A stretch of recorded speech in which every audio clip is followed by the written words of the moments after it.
If you like the story, you can support the author on Patreon. Link is in the description.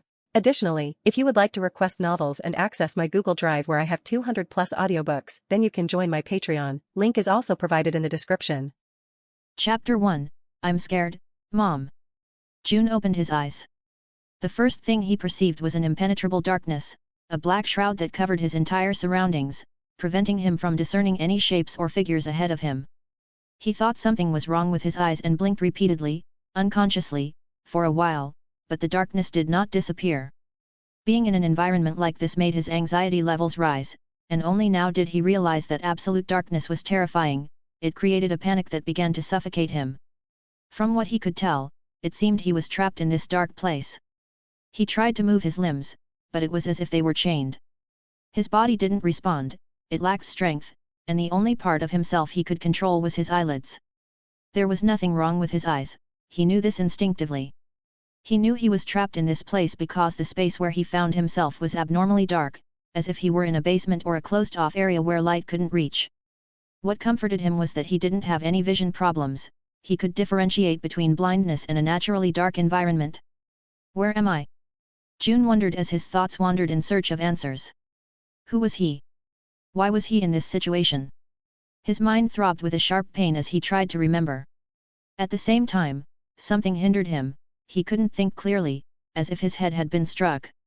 But suddenly, June murmured, "My name is June." The memories then began to return to him, one after another, and that persistent amnesia slowly but steadily started to fade. June told himself that everything would be fine as the memories came back, one after another, trying to cling to reality. From what he remembered, he was 9 years old, and he woke up in what seemed to be ancient China, an orphan without roots or a home, wandering through an unknown and terrifying world. There was nothing he could do in this world that was now his reality because, as soon as he opened his eyes, he was being sold as a slave. He didn't remember much of his past life, but he knew how to distinguish between many things, as if everything was there except for names, faces, and some memories that seemed to be fading away. But no matter how blurry the faces of the people appearing in his mind were, June called out for his mother, even though he knew deep in his heart that she couldn't help him. It hasn't been long. June now remembered that not much time had passed since he arrived in this new reality. As soon as he woke up, he was being sold as a slave. How did I get here? The pain didn't lessen no matter how much time passed, but June forced himself to remember more details, he had to focus on the details. Slowly, the images began to return. He remembered a man he had last seen, a simple face with sharp eyes, who had bought him in his moment of confusion and said to him, "You look good." After that, everything went dark. June understood that this man must know why he was there. But he didn't know his name, identity, or intentions. If his captor had wanted to kill him, he would have done so by now. There had to be a purpose, an objective behind all of this. As June reflected, his head continued to ache as if it were on the verge of breaking. It was an excruciating pain, but he couldn't afford to stop thinking. He needed to understand why he was here, what they wanted from him, or rather, what was expected of him. Time passed in the darkness. He didn't know how long, but his mind gradually began to clear. An involuntary sigh escaped his lips. At least he could breathe deeply, a sign that his bodily functions were beginning to normalize. Although his situation was still desperate, June clung to that small hope. Now the darkness was his only companion, and the isolation began to consume his mind. To stay sane, he repeated his name over and over again, clinging to his identity like a lifeline. "I am June, I am 9 years old, I am alone in this world, and I have to survive." After a while, June felt a slight movement in his fingers, a sign that his body was beginning to respond. The sensation was cold and damp, but he felt grateful. He was alive. Hunger began to grow within him, and the dryness of his mouth reminded him that he hadn't eaten or drunk anything in perhaps days. But for now, that didn't matter. The only thing that mattered was that his senses were slowly returning, which meant he wasn't dying. Knowing that he still had some strength left, June decided to move, applying force to his weakened body. The hunger and thirst felt like a rush of adrenaline that pushed him, giving him the energy to keep going. Of course, this source of strength wasn't endless, so he had to be smart. Plop! He heard the sound of a drop of water falling nearby, and with effort, he began to crawl toward the source of the sound. He moved like a worm, inching forward bit by bit, ignoring the pain in his torn jaw, which was probably bleeding now. Arg! June clenched his teeth to avoid biting his tongue. He wanted to reach that drop of water that might be his only chance to quench his thirst. And finally, after many minutes of suffering, his efforts paid off, and he reached the wall from where the sound was coming. He felt moisture on his tongue as soon as he started searching for water and licked the dampness desperately. The cool, revitalizing liquid was like medicine that immediately took effect on his body, tormented by different emotions. In the darkness, the only sound that could be heard was the sound of a child drinking water from wherever it fell with a mixture of urgency and relief, clinging to life with all his will. I am June, I am 9 years old, I am alone in this world, and I have to survive, June thought as he clenched his fists. Chapter 2, The Fear of Death is Inevitable. Plop. Plop. Plop. The water droplets fell, occasionally sliding slowly down the curved surface of the wall in the room where June was trapped. They were few but vital, keeping June clinging to the fragile thread of life. With an almost animalistic desperation, he licked the wall, trying to catch each drop. The thirst never stops. June thought as he felt his tongue go numb from licking the wall in search of water. The doubt about how long he could survive this way stirred in the deepest recesses of Jun's mind, a place he avoided thinking about at all costs. The water, though scarce, slightly eased his hunger, and with each sip, his mind began to regain clarity. June leaned his back against the cold wall, letting out a deep sigh. The small amount of water he had managed to ingest began to revitalize his exhausted body, restoring some strength to his tired and weakened muscles. June slowly moved his limbs, feeling his joints loosen, allowing a faint return of strength as his blood began to circulate. A few hours later, he decided it was time to stand up. Arg!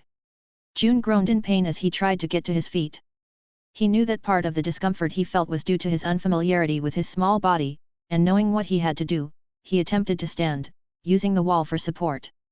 The veins on his forehead swelled, reflecting the titanic effort required for something as simple as standing after being laid out on the floor for so long. The pain was nearly unbearable, but June knew that if he gave up, he would never rise again. Come on! Jun's legs trembled, and cold sweat drenched his body. All the water he had drunk seemed to evaporate in the form of sweat, but despite the torment, he stood firm, clinging with all his might to his precarious center of gravity. Arg! Finally, after much effort, June managed to stand on both legs. Hoo! June exhaled forcefully, as if he had been holding his breath for ages. He had to take a long moment to dispel the heat before he could reactivate his body. The darkness that surrounded him was complete, impenetrable, but June, who had been in that place for so long, had learned not to trust his eyes but rather what his ears could hear. For someone who was deprived of sight, June discovered a remarkable enhancement in his auditory senses, one that most others did not possess. June had slowly developed this ability so brilliantly that he could even hear his own heartbeat. I am strong. As a second survival instinct, June forced himself not to cry. Every drop of water in his body was hard to come by in this place, his tongue hurt from licking the wall so much, so he would cherish every drop in his body. That was his initial fuel, the water was keeping him alive. Still, he knew he had to do more, staying like this all the time wouldn't get him anywhere. That's why, taking advantage of the fact that he still had the strength to move, June reached out, touching the wall in front of him. The surface was damp and slippery, covered in a thin, spongy layer. What is this? June was surprised as he slowly slid his fingers over the surface, trying not to exert too much pressure, and felt something peel off the wall. This is moss. June recognized the forest-like scent of the damp thing he had peeled off the wall after much thought. In the constant humidity of this place, moss was inevitable. June knew that some types of moss were edible, but others could be poisonous or carry infectious diseases that could kill him in this place within hours. Of course, June didn't know how to identify all these things, putting him in a rather worrisome position. In this critical situation, without being able to see, the only information he had came from the sensation in his fingers and the smell. The hunger he had managed to ignore for a while by licking the wall that dripped a drop of water from time to time resurfaced with fierce intensity. The idea took root in his mind, slowly seizing control of his actions. I have to eat. Jun's mind began to erase all doubts, and at some point, he made a desperate decision. He put the moss in his mouth.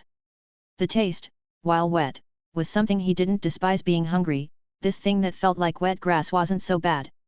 It didn't taste delicious, but this was how he was filling his stomach.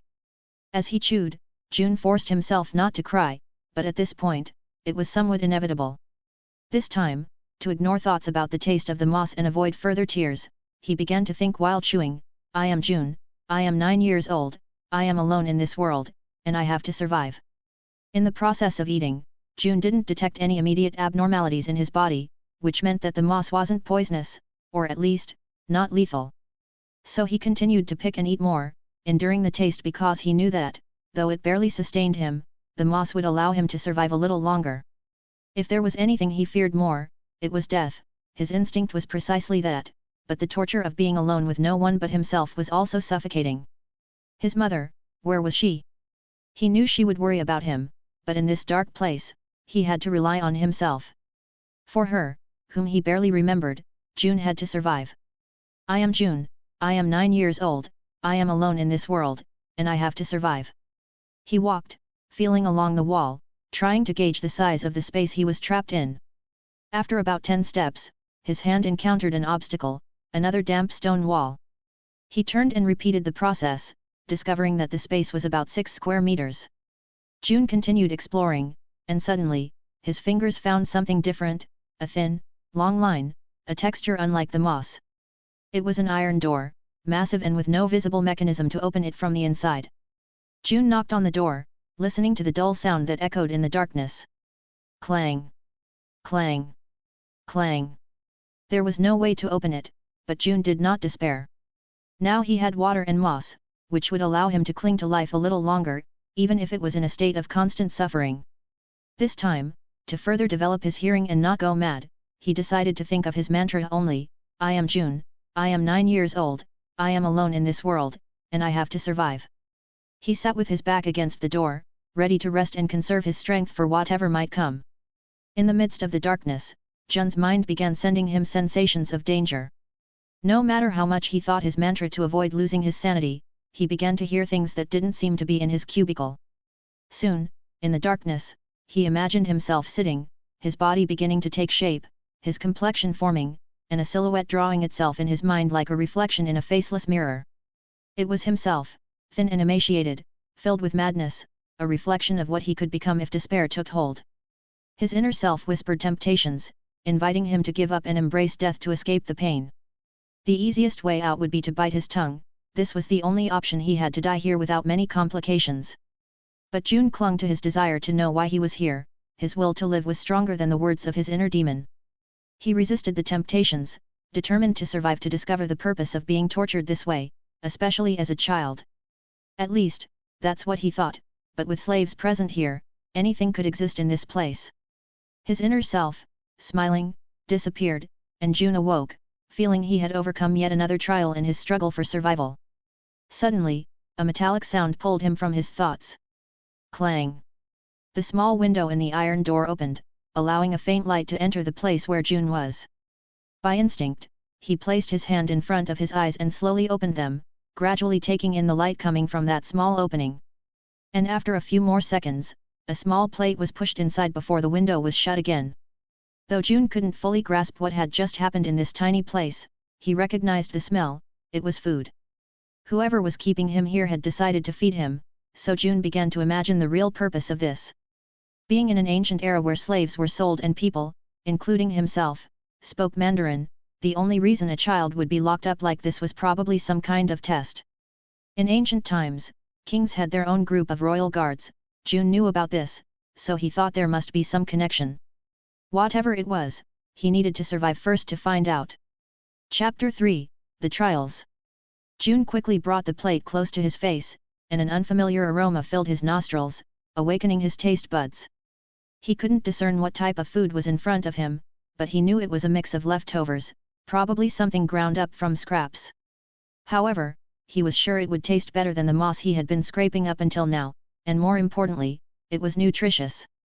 The mere proximity of the food made his mouth water, but June didn't let hunger take over and controlled his instincts. He remembered that this food came from the man who had imprisoned him in that dark and damp place. He couldn't clearly distinguish the ingredients, and if there was poison in the food, he knew it could be the end of him. But, unlike when moss was his only option for sustenance, now he had the choice of what to eat. He could set the plate aside and continue surviving on moss, water, and willpower. Despite this, the saliva at the corners of his mouth wouldn't stop, and June knew he needed more information before making a decision. At first, he realized this was a test for survival. It didn't take him long to learn that. Since he wasn't in a modern society, he knew this wasn't the challenge of a bored man with power. So, after thinking for a long time, what was the real reason for this? Obviously, it was a test. June was in a trial. He had to survive this test to move on to the next stage. In an age where battles were fought with swords and bows, the only way to create strong men, also known as assassins, was to train them in the harshest ways possible to maximize their abilities. If he was in a trial, everything in this place was designed to test his capabilities or kill him if he wasn't smart enough. In the absolute darkness that surrounded him, where not a single ray of light penetrated, his only reliable tools were his sense of smell, hearing, touch, and patience. June took a deep breath, almost pressing his nose to the plate, and distinguished multiple mixed scents. Some were nauseating, similar to medicine, while others retained a trace of freshness.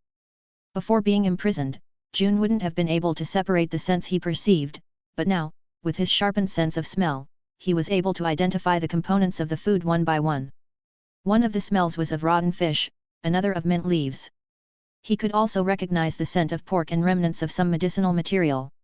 The variety of smells led him to an inevitable conclusion: there were people consuming different types of food in that place. And if those leftovers didn't contain poison, then they were scraps left by others and used to feed him, a valuable source of information for him that confirmed they were being tested, he and others, by dangerous people. June knew he wasn't alone in that underground prison. It was illogical to think that all that effort had been designed just for him. There had to be more people, and each of those meals he identified told him there were people with different food preferences, or simply that many dishes were consumed there, as he was accustomed to with Western food. The number of people, both those watching over him and those in a situation similar to his, had to be considerable. But was he really being tested to become a warrior? The history of China is a great history of wars between dynasties before the unification of all its power, which made it clear to him that whoever was hosting this trial needed strong warriors. Trash was discarded, the weak forgotten, and fools left to their fate. This training method was developed to play with the minds of the participants. It wasn't common to be subjected to a test where one's mind was pushed to the limit, but here it was the opposite: they were being tested to assess their capabilities. June assumed that at some point that iron door would open, and he would discover the truth. Despite all this, he wasn't angry. He knew that the chances of him surviving in a world like ancient China were illogical. But if he took advantage of these upcoming trials, if he molded them to his body and focused solely on them, there was nothing in this world he couldn't achieve. He needed to stay cold and focused, gathering information from every detail he perceived. It wasn't an easy task, but he was succeeding so far, and being patient was giving him many clues. Day after day, week after week, June analyzed the food they gave him and compared the scents, trying to learn more about his situation and that of the other captives. Time passed, turning into months locked in this place, and June, though deprived of human contact, clung to his sanity with all his strength as he began to engage in more physical exercise. He trained his breathing, needing to hold out as long as possible to be ready if a water test was involved. He walked ceaselessly in the confined space, at first almost without strength, but little by little, his body surprisingly began to develop muscles. As he grew stronger, he also constantly adapted to the darkness. His eyes began to pick up faint shapes, allowing him to see the bare walls and the insects that gathered around his excrement. Then, one day, while he was walking, a scorpion bit his hand. The venom spread quickly through his body, bringing him to a state of agony he thought would kill him. For 3 days, he endured unimaginable pain. The fever was killing him, and the only way to relieve it a little was by placing moss all over his body. The only way he could resist was by eating that food they threw at him. That was the way to survive. Maybe that food contained medicine that nourished him more than regular food. The truth didn't matter to him, he just focused on recovering. It was so painful to be alone that June slowly developed defenses in his mind that made him stronger in this environment. It wouldn't be a surprise if he went mad if he managed to survive. I am June, I am 9 years old, I am alone in this world, and I have to survive. If this was a test, then he would pass it, no matter how many inner demons he had to defeat. Chapter 4, Sensations. Another scorpion. June heard the scorpion nearby, somewhere in this dark place. He thought he had managed to kill it earlier, but more kept appearing from who knows where.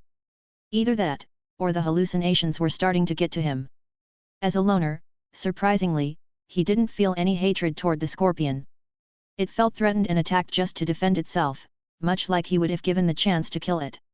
In such a confined space, June was the threat the scorpion needed to overcome to dominate the area.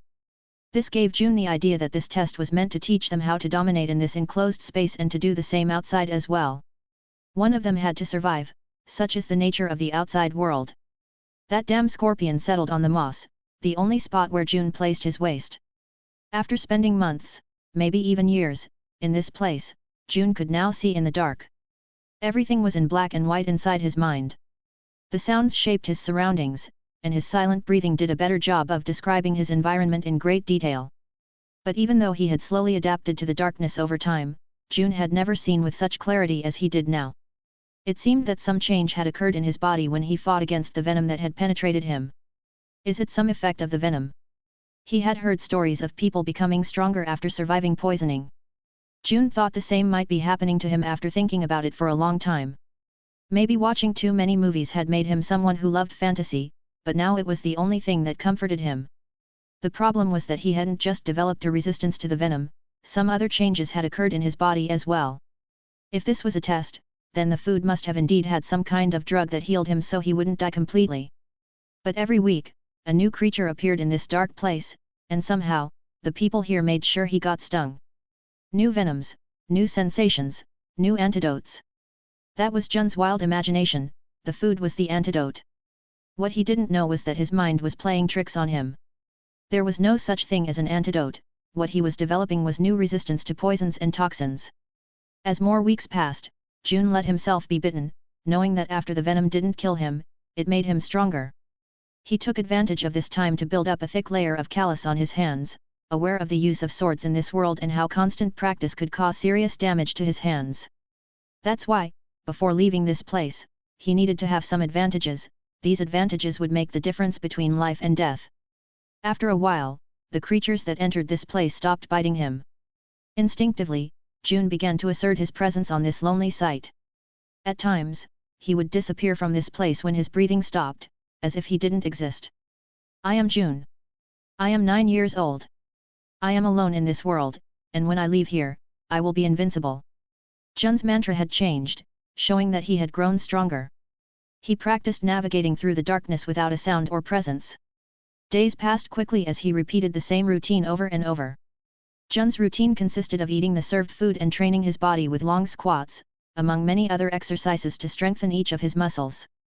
Regardless of his age, June was improving tremendously. He didn't know if it was the potential of his body, the mutations from the different venoms that had infected him, or just because he spent so much time in constant training due to his solitude.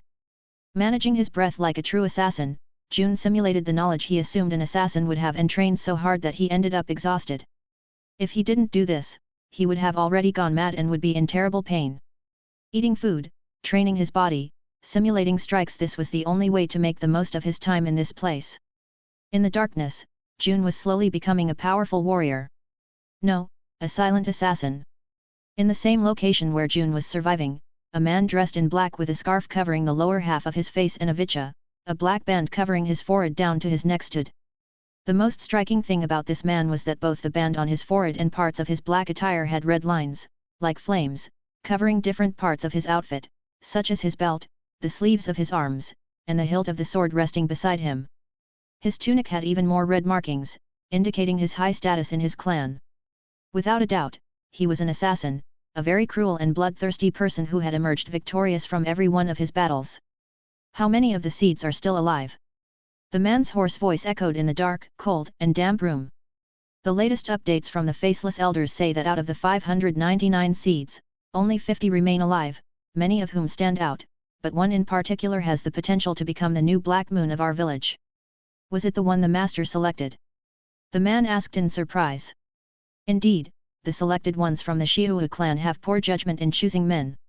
I suppose the same is true with our Haiyue clan when giving the women we find. The man stood up to get a better view of that special selection. 5 years remain until a new crescent moon is chosen in the Haiyue clan. That means this seed could become one of the most outstanding if taught well. We will select our crescent moon a year before the Haiyue princess. Maybe this time we could reunite the clans through the representatives who will have the right to see the world. The last time, they killed each other. I think that should be questioned more. That is our nature, we are proud, and being tied to tradition can be somewhat harmful. It's not for nothing that I killed the princess of my time. Since then, the Haiyue clan has confined him here to train the clan seeds, the outstanding ones. I hope the next crescent moon will have better patience. Chapter 5, Next Stage. Clang. June opened his eyes at the sudden vibration. In an instant, a look of disbelief appeared on his face. It was because the iron door that had kept him locked in there for so long was opening on its own. June immediately stood up. Soon, the iron door swung wide open. There was no difference between the interior of his room and the outside. The total darkness that covered his eyes and the damp air that irritated his skin remained outside. But unlike before, it was completely dark, which told June that it was likely nighttime outside. June did not immediately leave his safe place, instead, he focused and listened carefully to ensure it wasn't a trap. Only after a few minutes did he start to move silently. June discovered that outside the door was a large hallway. To his left were numerous rooms with doors wide open, similar to his own. June thought that perhaps all the rooms had opened simultaneously. The need to know what lay beyond drove June to move to the room next to his. He had to walk about 20 steps to reach the next room. Given the size of his room, which was only a few square meters, there were another 10 steps that served as a barrier between the rooms. This type of isolation was significant, effectively preventing those locked up from communicating with others. June knew that no matter how sensitive his senses were, he wouldn't be able to overcome the thickness of the wall. Sensing his surroundings, June noticed a figure lying in the room. The smell it emitted was horrific, causing him to step back several paces. Damn! Even though June was accustomed to the smell of his cell, there was no comparison to that of rotting human flesh. The figure's body had been left to decay in the darkness. The foul odor indicated that the decomposition was already far advanced. June entered the room and inspected the body while covering his nose, ignoring the unpleasant smell by all means. He didn't touch anything, of course, simply curious about how this person had died. Unlike June, he discovered that others couldn't bear the hunger and died of starvation. Their room was as damp as Jun's, so it was filled with moss. Probably, they hadn't considered consuming the moss, or maybe they couldn't adapt to the darkness as well as he did and therefore didn't notice the moss growing around the room. Everyone was treated the same, they were served their food just as June was, which showed that they were being tested together. After realizing this useful information, June walked down the straight hallway. He counted more than 40 cells, all of them open, and there were dead bodies in each one without exception. June soon reached the end of the hallway. There was a large iron door blocking the passage. The iron door was much thicker and larger compared to those that blocked the cells. The locks on the door were also removed, making it either inaccessible or a door that could be opened by anyone. June pushed hard, and the massive iron door slowly opened. Beyond the iron door, the same hallway where June had been imprisoned continued, and again, 40 iron doors were lined up in a row. The only difference was that there was only one survivor in the area where June had been, but in this new section, there were 2 survivors here. Both were boys, appearing to be the same age as him, which gave June even more useful information. Crack! Who's there? Both boys cautiously looked in the direction where June had been noticed by that sound. Judging by their actions, it seemed that the two had become close as soon as they met. It was clear that they had noticed the appearance of a new person by the sound of Jun's footsteps. Their attentive ears were proof of that. June stopped without saying a word, analyzing the behavior of these unknown boys. If he was in a test, then no one could be his ally, they were only tools that would help June get out of here alive. Picturing the figures of these 2 boys in his mind, June could see that both boys were thin, as if the food at their disposal wasn't enough. Compared to June, they seemed to be in better shape. No doubt these boys quickly became attached to strangers, but June couldn't say the same about himself. He knew he came from a modern world and had historical knowledge of the war age in China. Things were much worse than he initially imagined. Who are you? Where are you from? He and I are the only survivors in this section, we're not bad people. The questions with affirmations were obviously directed at June. June could see that the boys had nothing in their hands. Both had normal appearances, with Eastern features, he also had them but was unaware of his own appearance. The boys seemed impatient. June thought that if he delayed responding, it would generate a conflict he hoped to avoid. Only when June knew these boys weren't a threat did he grunt a little and say, "My name is June, I was locked in a different section from this one." "The next area? So, you're saying there are other places like this?" "That's what it seems like, but I doubt there are many survivors." In response to Jun's answer, the boys became nervous. They had survived a long time here without knowing exactly why, but just knowing that the people who brought them here didn't care about their deaths, they knew they were alone. June, of course, didn't want to instill fear in these boys. He spoke the truth, respecting the fact that these boys had survived as long as he had, showing that their will to live was strong, making them dangerous rivals. "What are your names?" June didn't know how to address these boys, so he asked a question not to seem strange. "I'm Lao, and he's Linear." "All right, let's get out of this place." "Go where?" "I think there are more areas like this." "If the doors were opened, it means they don't want us in the cells anymore, so there must be a way that leads us somewhere else." Jun's gaze was fixed on the other side of the hallway. There was also a massive iron door similar to the one he had passed through.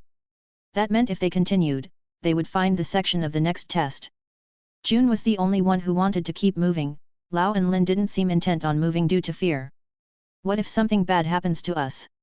Lin seemed to be a weak hound. "Just follow me if you don't want to stay in this place waiting to die." June stopped paying attention to these boys. Lin and Lao followed the sound of his footsteps. If they had held hands, they could walk faster, but June didn't want to make physical contact with other people. Giving up a hand meant he wouldn't be able to use it in case of an emergency. It was like revealing a weakness or exposing himself to a greater danger. Although no one had taught him that, June was aware that to survive, he shouldn't let anything slip by easily. "Take my hand." Lin reached out to Lao. June thought these two would be distrustful, but the time they spent talking brought them closer, so Lao immediately took Lin's hand and positioned himself behind June. June made sure to make noise so they could follow him. It wasn't necessary since it was a hallway, but he didn't want to reveal that he could walk completely silently without being noticed. As they advanced toward the next area, they saw more survivors. This time, there were 5 boys of their age. As with Lin and Lao, June also met and shared information with them. They were alarmed by the sudden appearance of the group of 3. However, before June could speak, the chatterboxes next to him solved the problem of explaining everything. June glanced into the room while the others were conversing. Most of the rooms also had decomposing bodies. Unlike Jun's section, only a few people had died of starvation. Instead, most of them showed signs of self-harm. Some had open wounds on their heads, others had bitten their tongues. Surely they couldn't bear the despair of being alone, so they decided to commit suicide. It was a very harsh environment for boys like them who understood little. It made sense that they committed suicide, at least for someone who had suffered like them. The next thing June looked at was their food tray. It was definitely bigger than the food container in the area where June was confined, and the amount of food was greater. At least in terms of food, it was clear that they received more rations than in the area where June was confined. Were they discriminating against the others? Whatever the purpose of those who imprisoned them here, it was clear that they achieved it by giving each section a different level of treatment. Comparing the sections he observed, the environment in the area where June was confined was the harshest. It was a miracle in itself that June managed to survive there alone. However, the boys chatting outside didn't seem to realize that fact. When June went outside, Lin felt his presence and said, "They were also imprisoned at the same time as us. These are Chu and Yu, they're friendly." June had no problem with anyone, so he greeted everyone but kept his distance. Secretly, he held a piece of broken plate that was very sharp. If he was the only crazy one in this place, that was fine, he wouldn't survive here by trusting others. Then, together, they opened the next area. However, the landscape that appeared this time was different from what he had imagined. Chapter 6, The Second Trial. A vast underground cave stretched out before their eyes, revealing a seemingly endless expanse. Without the torches hanging everywhere, barely illuminating the place, it would have been impossible to guess its true size. Ah! Arg!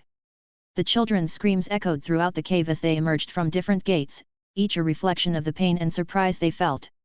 After months trapped in darkness, where light was only a distant memory, the brightness of the torches hurt them as if their eyeballs were about to explode. June wasn't foolish, of course, he wasn't the first to step onto what could very well be hostile ground. That's why he patiently waited far behind the group, gripping the sharp edge of the broken plate tightly, his eyes not fully open. Slowly adapting to the light, he waited patiently for his eyes to stop hurting, but this took a long time. When he finally adjusted, he looked around. There were still children who couldn't open their eyes, but June paid them no mind. Instead, he focused on exploring the underground cave that unfolded before him. The cave appeared to have formed naturally, with enormous stalactites hanging from the ceiling, a testament to its age.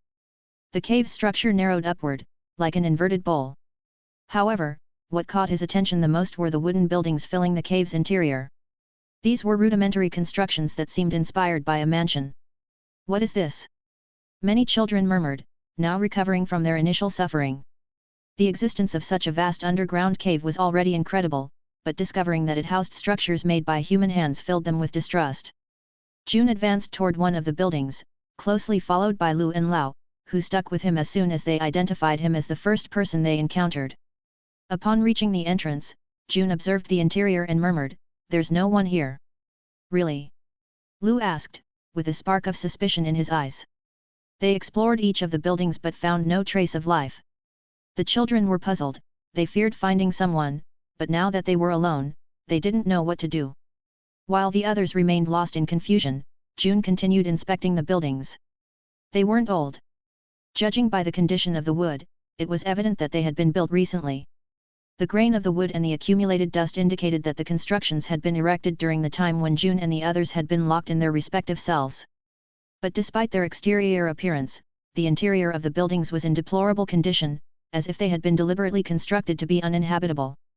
June knew there had to be a reason behind all this. He had learned from his fragmented memories that everything around him was full of information, he just needed to observe the place correctly to understand what surrounded him. And then, when he thought no one else knew what was happening, a group of children smarter than the rest formed a group without saying a single word. What was going on with them? Their appearance was much better than that of the other children, so June immediately knew that these children knew something.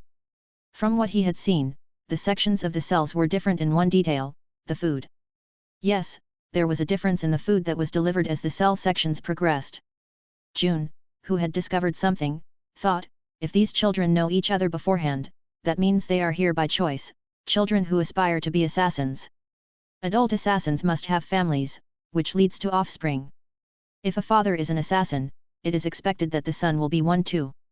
If these children had prior knowledge of where they were, there was a clear advantage for whatever they were about to face here. "You're June, nice to meet you." "I'm Lu." June looked at the boy who greeted him and nodded slightly.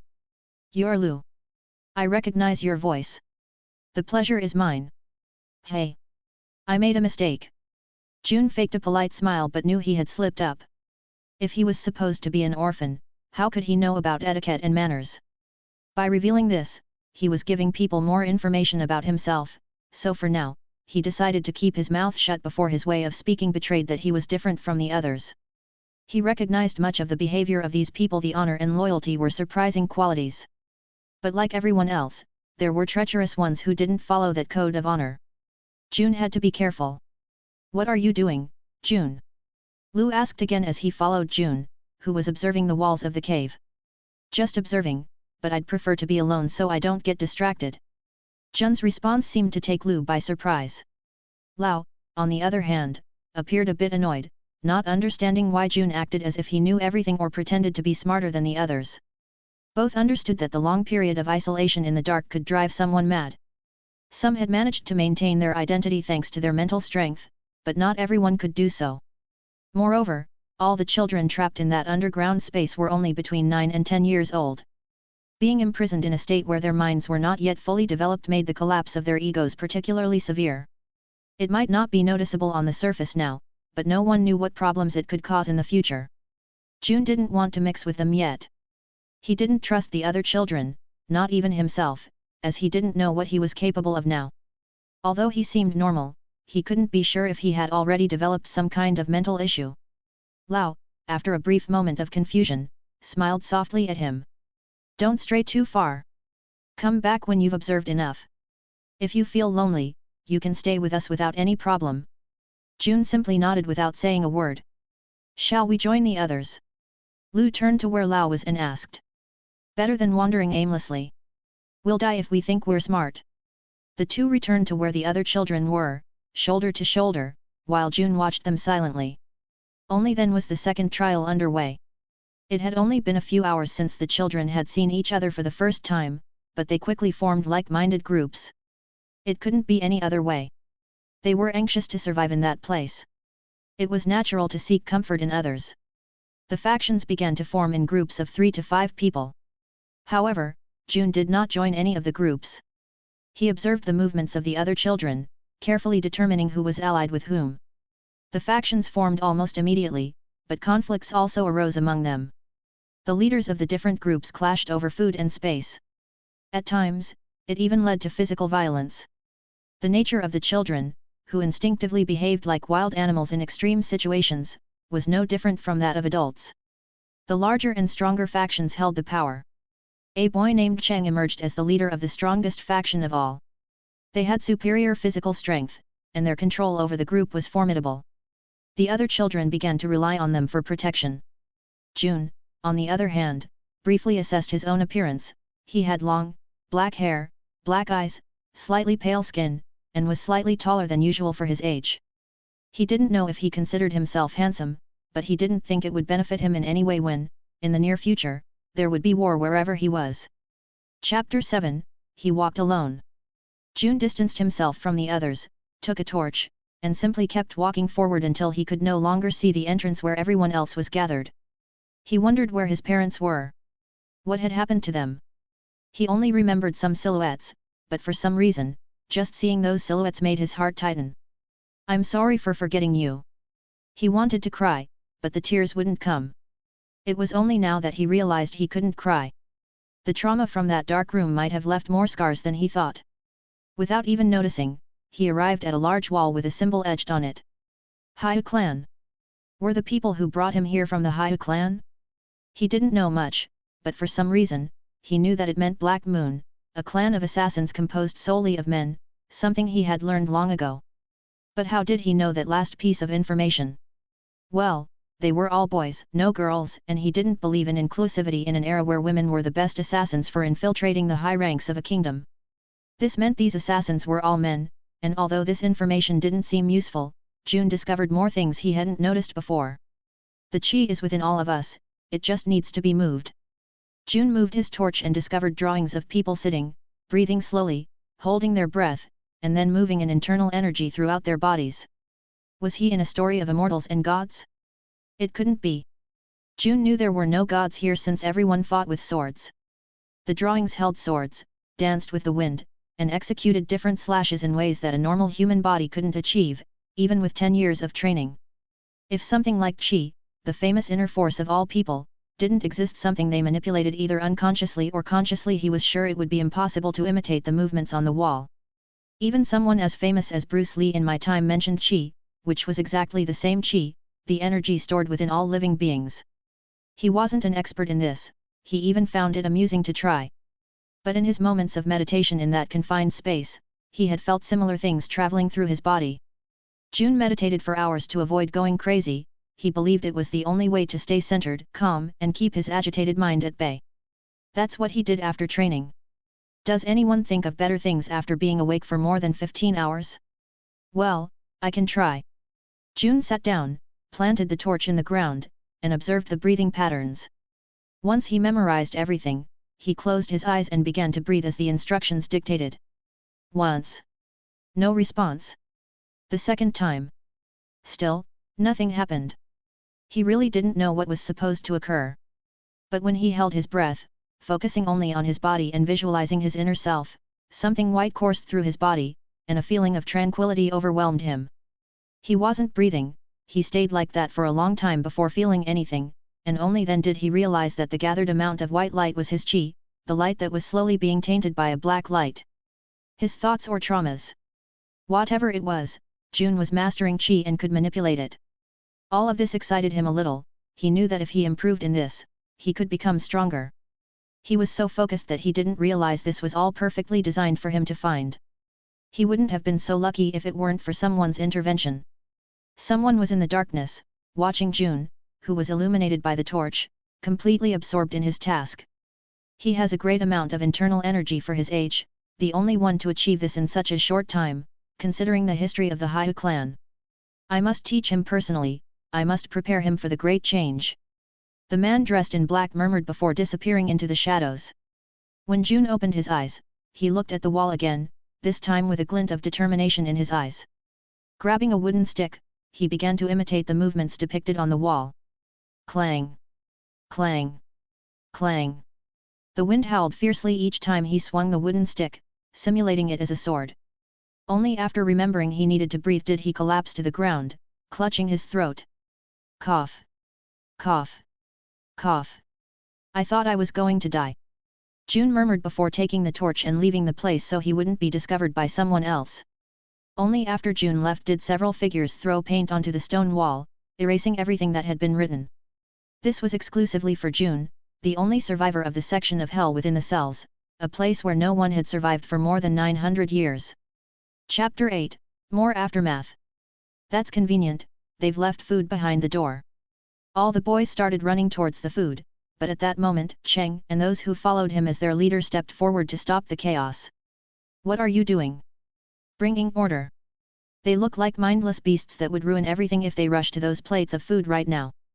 Cheng looked at all the boys, none of them had the skills to stand in his way in the Haiyue clan's trial. At least now, he would show his father how valuable he was by winning this trial and becoming a crescent moon. When June returned, he discovered that the food had appeared. He didn't expect the food to be distributed fairly among everyone, but he was pleased to see that the rations were equal this time. However, he wasn't naive enough to think that everyone would be willing to divide the food equally. This trial was designed to create discord and dominance, teaching them to lead and be subjugated. Although leading and being subjugated are concepts that may seem opposite, they are often interrelated in various social and professional dynamics.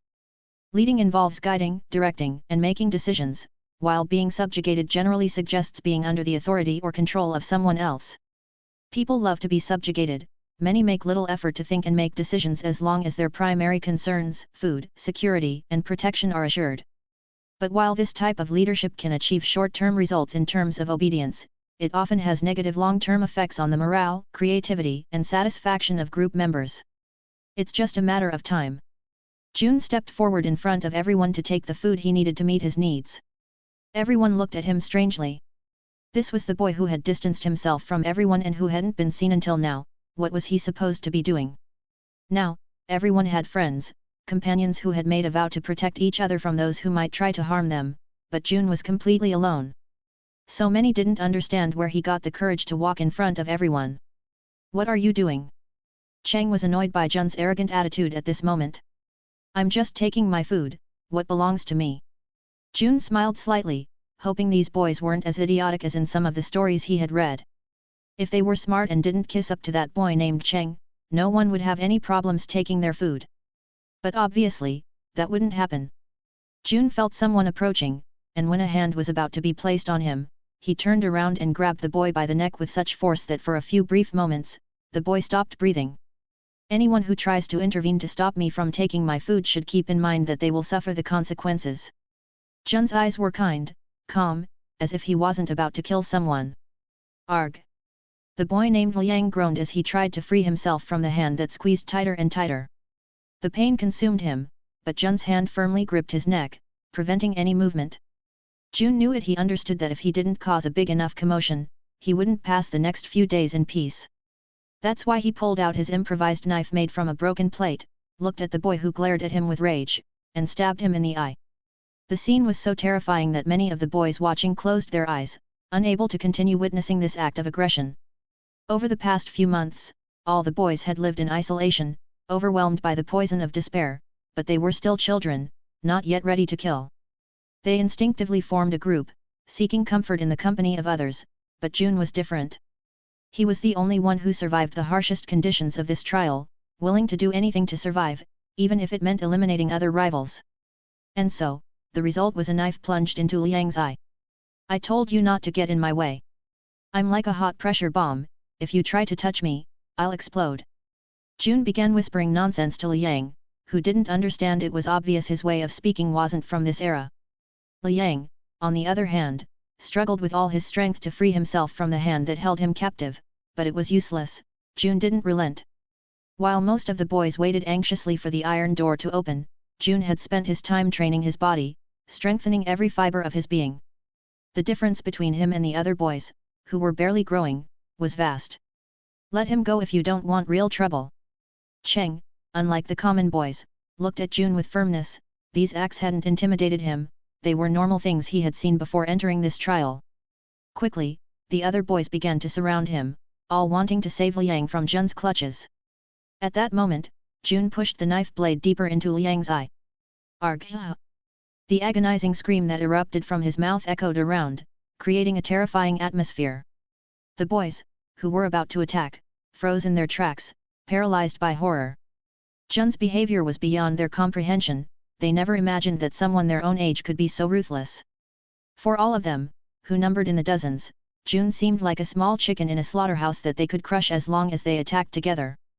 But now, seeing all that blood, none of them dared to intervene. The fear of becoming his next victim paralyzed them.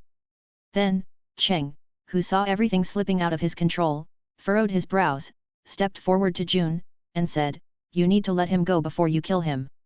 "Why should I?" June asked, with a coldness that chilled ordinary people's blood. "I think he and the others have understood your point after what you've done," Cheng replied without any fear. "And what about the food?" June asked, his eyes fixed on the other boys, who watched him with a mix of terror and respect. "No one will touch your portion," Cheng said, looking at the boys behind him and warned, "unless you want to make things more complicated, I can show you the result." June approached Cheng and whispered, "Don't act all high and mighty. I'm also from the Haiyue Clan, much better than you or the other privileged ones." "What are you talking about?" Cheng showed surprise in his eyes. "The ones from your section have been privileged, didn't you notice?" June smiled mockingly, releasing Liang's neck at the same time. Arg! Liang fell to the ground, covering his eye wound with one hand and clutching his throat with the other. He glared at June with hatred. "You, bastard! What? Do you want me to do the same to your other eye? If you want to go blind, go ahead." June was even more surprised. He didn't think Cheng was from the Haiyue clan. This had changed everything. June shook his head. They seemed like those brainless enemies that appeared in the novels he used to read. Desperation had caused many mood swings in him, so he took his share of the food in front of everyone else. Cheng said nothing more. He was overwhelmed. Was June from the clan too? He knew about the sections, but he never thought June had survived one with more capabilities than the one he was in. "Are you going to let him talk to you like that?" asked one of Cheng's friends. "We won't mess with him for now." June headed to the roof of a nearby building, the best place to watch the surroundings. He knew that after what he had done to Liang, all the boys in the underground cavity would become hostile towards him. He needed to be in the highest position to control any movement against him, especially during mealtime. The food June held was a type of ball made of hard, salty rice, prepared a long time ago. But June chewed it silently, without complaint, while from his elevated position, he observed the surrounding landscape in more detail. "This is a trial to filter out the useful boys, and the clan, I suppose, will have a say in what I do." June thought, knowing that to survive in this age, he needed to be as cruel as possible. The problems would never end, they would repeat over and over again, and many boys would continue to die in the process. He might have thought about cooperating with the other boys to fight back, but June didn't believe things would be that simple. His intention was to survive, even if it meant facing everyone. The other groups would clash among themselves for dominance over the remaining food. The strongest would eat more food, while the others would get the leftovers. June continued watching the people from the shadows. The food was delivered once a day, always at the same time. Each group fought fiercely to secure a little more food, as it was directly related to their survival. As time passed, the antagonism among the boys intensified, and the leaders of each group became more prominent. Cheng secured the most food for his group, although he ate more to always stay in good shape. The next largest group was led by Deng, a quiet but effective leader. Although he barely spoke, his leadership was evident in his actions. The boys who followed him admired him for his care and attention. On the other hand, the group led by Lin was the most cheerful and noisy, reflecting the extroverted personality of its leader. However, Liang, who initially had many followers, had lost much of his influence after losing an eye to June. Resentment towards June consumed him, but June paid him little attention. Meanwhile, June continued to take his share of food and disappear, avoiding any direct confrontation. Chapter 9, A Bath of Blood. More than 3 months had passed, and food, as was evident, was dwindling, now being delivered at half the amount it initially had been. This didn't bother June much, he had found a source of clean water. It was like a flooded sinkhole, semi-open, discovered in his search for water. Only then, after a long time, was he able to bathe, washing away all the grime from his body. It felt like shedding extra weight. He felt better, at least bathing with cold water from time to time eased his physical exhaustion. But problems soon arose, so severe that June didn't know how to react. The small Dang, who had survived in the middle section and joined Liu's group, referred to as small because he was the youngest, though he was likely around 10 years old, had reached his goal thanks to relentless tenacity. However, now he lay dead on the ground, his body mangled and covered in black bruises, his face mutilated beyond recognition. The sight of the young boy immediately sparked the fury of Liu and the others. "Who the hell did this?" roared Lao, his voice filled with rage. "I won't let this go unavenged." "Bastards!" shouted one of the children, hatred burning in his eyes as his friend now lay dead. Incredulity overtook everyone. It was hard to accept what their eyes were seeing. There was only one reason for Dang's death: he was the weakest link in the group, and his habit of rationing his food had sealed his fate.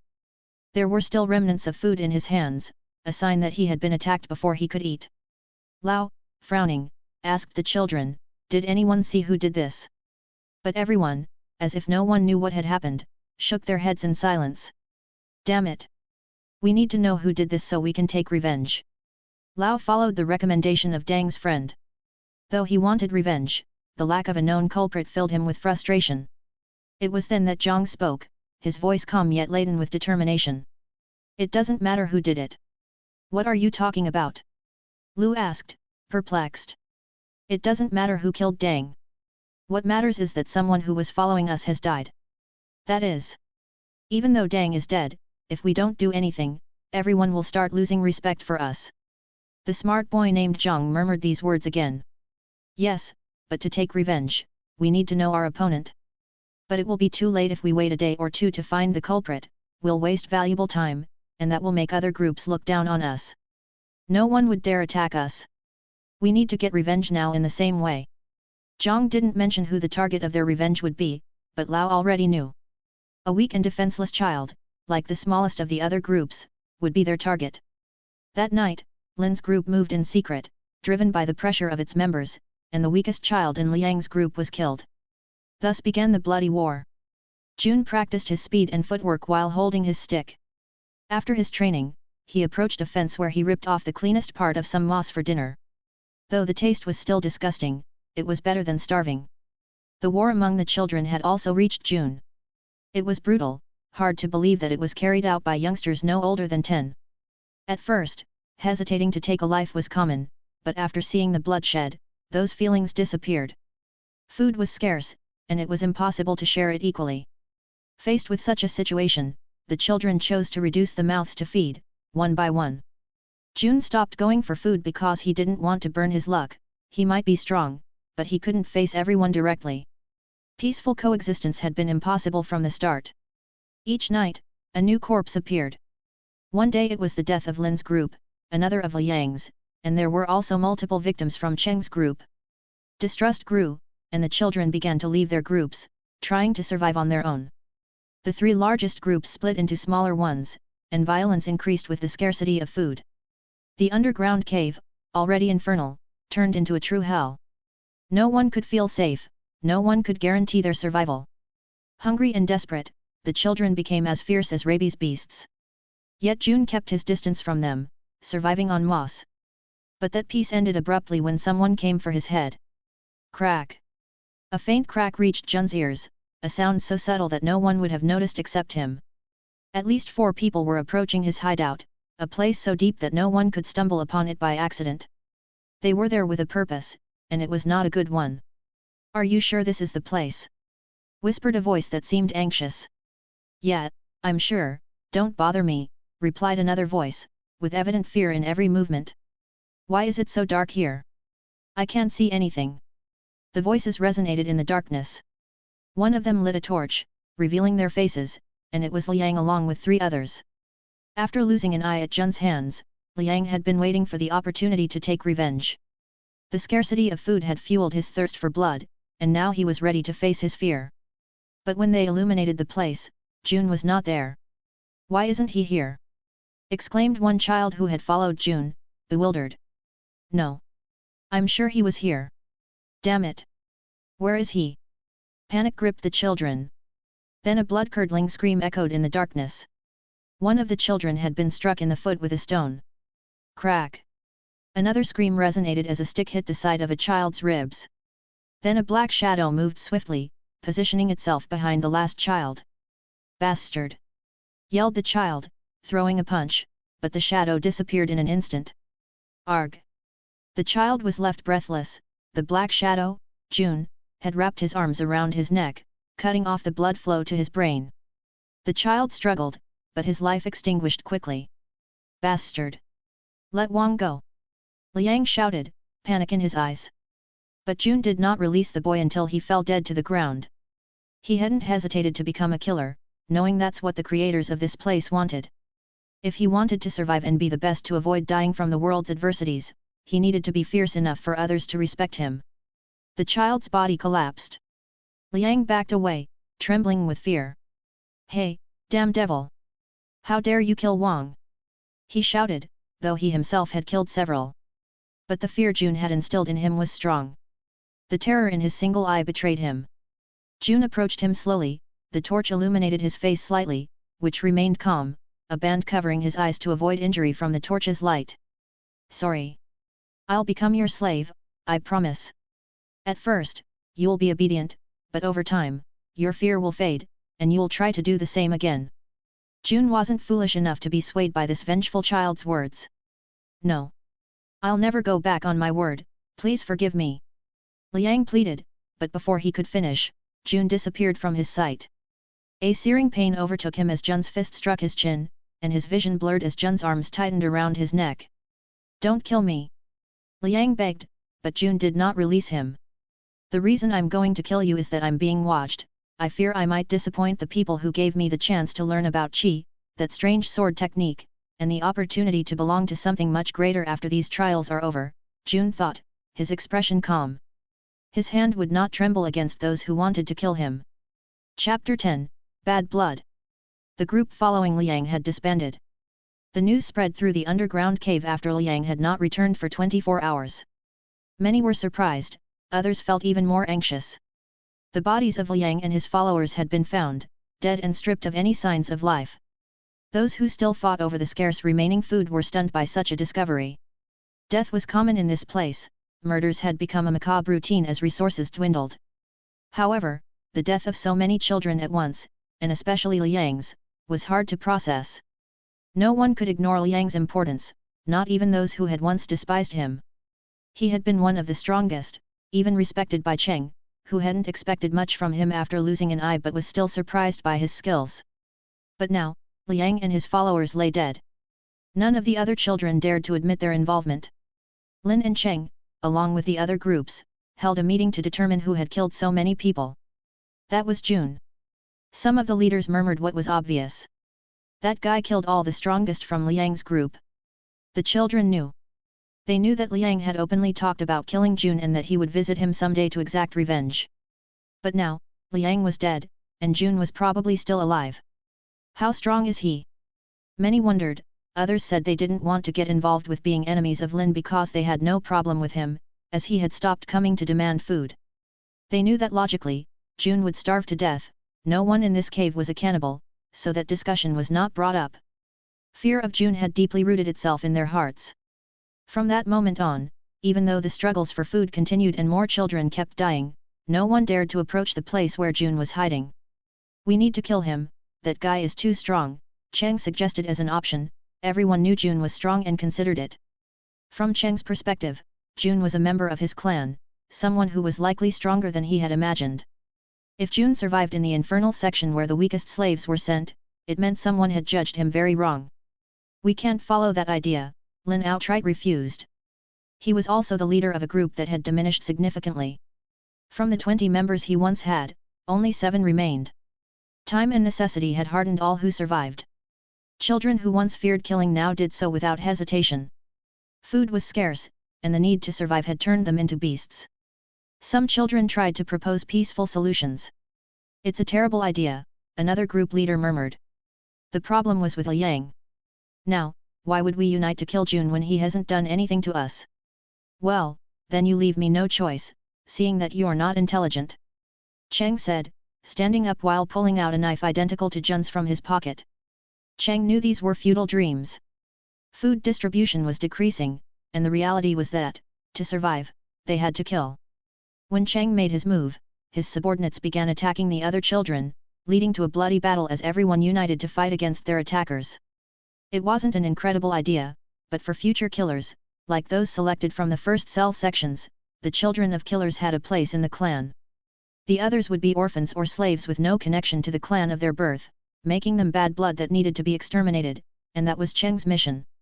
The Haiyue clan always exterminated most of the slaves who were their equals in this place during the final days of the trials to show the elders that they were still strong, better than anyone. But Jun was different. Cheng discovered that he couldn't kill him, at least not in this place. "Then it will be in the trial to become the new Black Moon," Cheng murmured coldly. Chapter 11, The Selection of the New Black Moon. "How much longer will those people wait before showing themselves to us? If they want to leave one of us alive, all this manpower here would be pointless, a waste of good warriors," Jun thought in the darkness. His training had progressed very well. He didn't want to be boastful, but he knew that with a steel sword, he could defeat many grown men. As for his mental state, he had long accepted that he had problems. It wasn't a surprise, but as long as it wasn't a weakness, he wouldn't give it much importance. He hadn't killed anyone else. No one else wanted to come for him, and they certainly wouldn't find him unless this place was fully illuminated, which wasn't going to happen. He was fine with killing. Jun knew he had to kill to survive in this cruel world. He wasn't in modern times here, what mattered most was strength. Physical appearances didn't matter unless you were a woman, that's just how things were in these times. Some boys didn't think the same way as Jun, they lived with a terrible sense of guilt. Lin was one of them. Today, he had killed another boy after escaping the bloodbath created by Cheng. His hands were stained with blood and wouldn't stop trembling. No matter how many times Lin wiped his hands, the smell of blood wouldn't leave his body. "I'm going to die here." Lin didn't know where he was. He had run so much in the dark that he became disoriented and couldn't find his way back. But at that moment, footsteps approached him. Lin was so exhausted that he couldn't even stand up. "Live or die?" "Jun." Lin recognized the voice that asked him that question. His faint smile gradually disappeared, and he didn't know how to respond. "I'll save you, but in exchange, I need you to swear loyalty to me, no matter who we serve here after the trial." Jun needed good followers, and Lin could be one of them. He had studied him closely for weeks, whether Lin was alone, accompanied, or talking to the people closest to him. Jun had learned that Lin was a very kind boy. He united everyone through trust and didn't discriminate between the weak and the strong. He brought together anyone who wanted to look out for each other, and together they fought for food, which they divided equally. The bloodbath Cheng created was bad luck. Lin wasn't a killer, he had never killed anyone, but in that fight, he managed to kill one of Cheng's followers. Knowing how valuable Lin could become, Jun needed him to form his own core group. Lin had survived all this time without water or food, and after 2 days, he still hadn't taken his own life. If Lin's will to live was so strong, that meant he wasn't weak at all, contrary to Jun's initial judgment. "I want to live."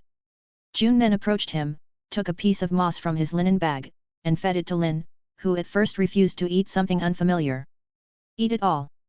You'll need it if we have to face Cheng's group to survive," Jun said as he cared for this boy, who might become one of his followers in case things got bad in the future. He wouldn't even trust the Haiyue clan, he would stay with them only for the benefits, but nothing more. When Lin stood up, he followed Jun and soon discovered that Jun had also taken care of Lao, a boy named Wu, and another who was simply called Lu. Their names were quite similar, so Jun had to make an effort to learn them. Several days passed until they were ready to move without holding Jun back, so they approached where the food was being distributed just to observe the situation. "It's a waste for the clan to kill them all. Half of them will survive, but never put their interests above ours. Damned slaves! Killing them was so thrilling." All the boys behind Jun were angry, but none dared to say a word. June remained indifferent. He could kill them one by one, but it would be wasted energy. Chang hadn't messed with him, so naturally, he wasn't eager to kill him. He wasn't a fan of unnecessary bloodshed. Crack! Suddenly, a metallic sound echoed in the underground ceiling. What? Is it time for the food to come down already? No, it should be half a day away, commented Cheng's followers, suspiciously eyeing the ceiling.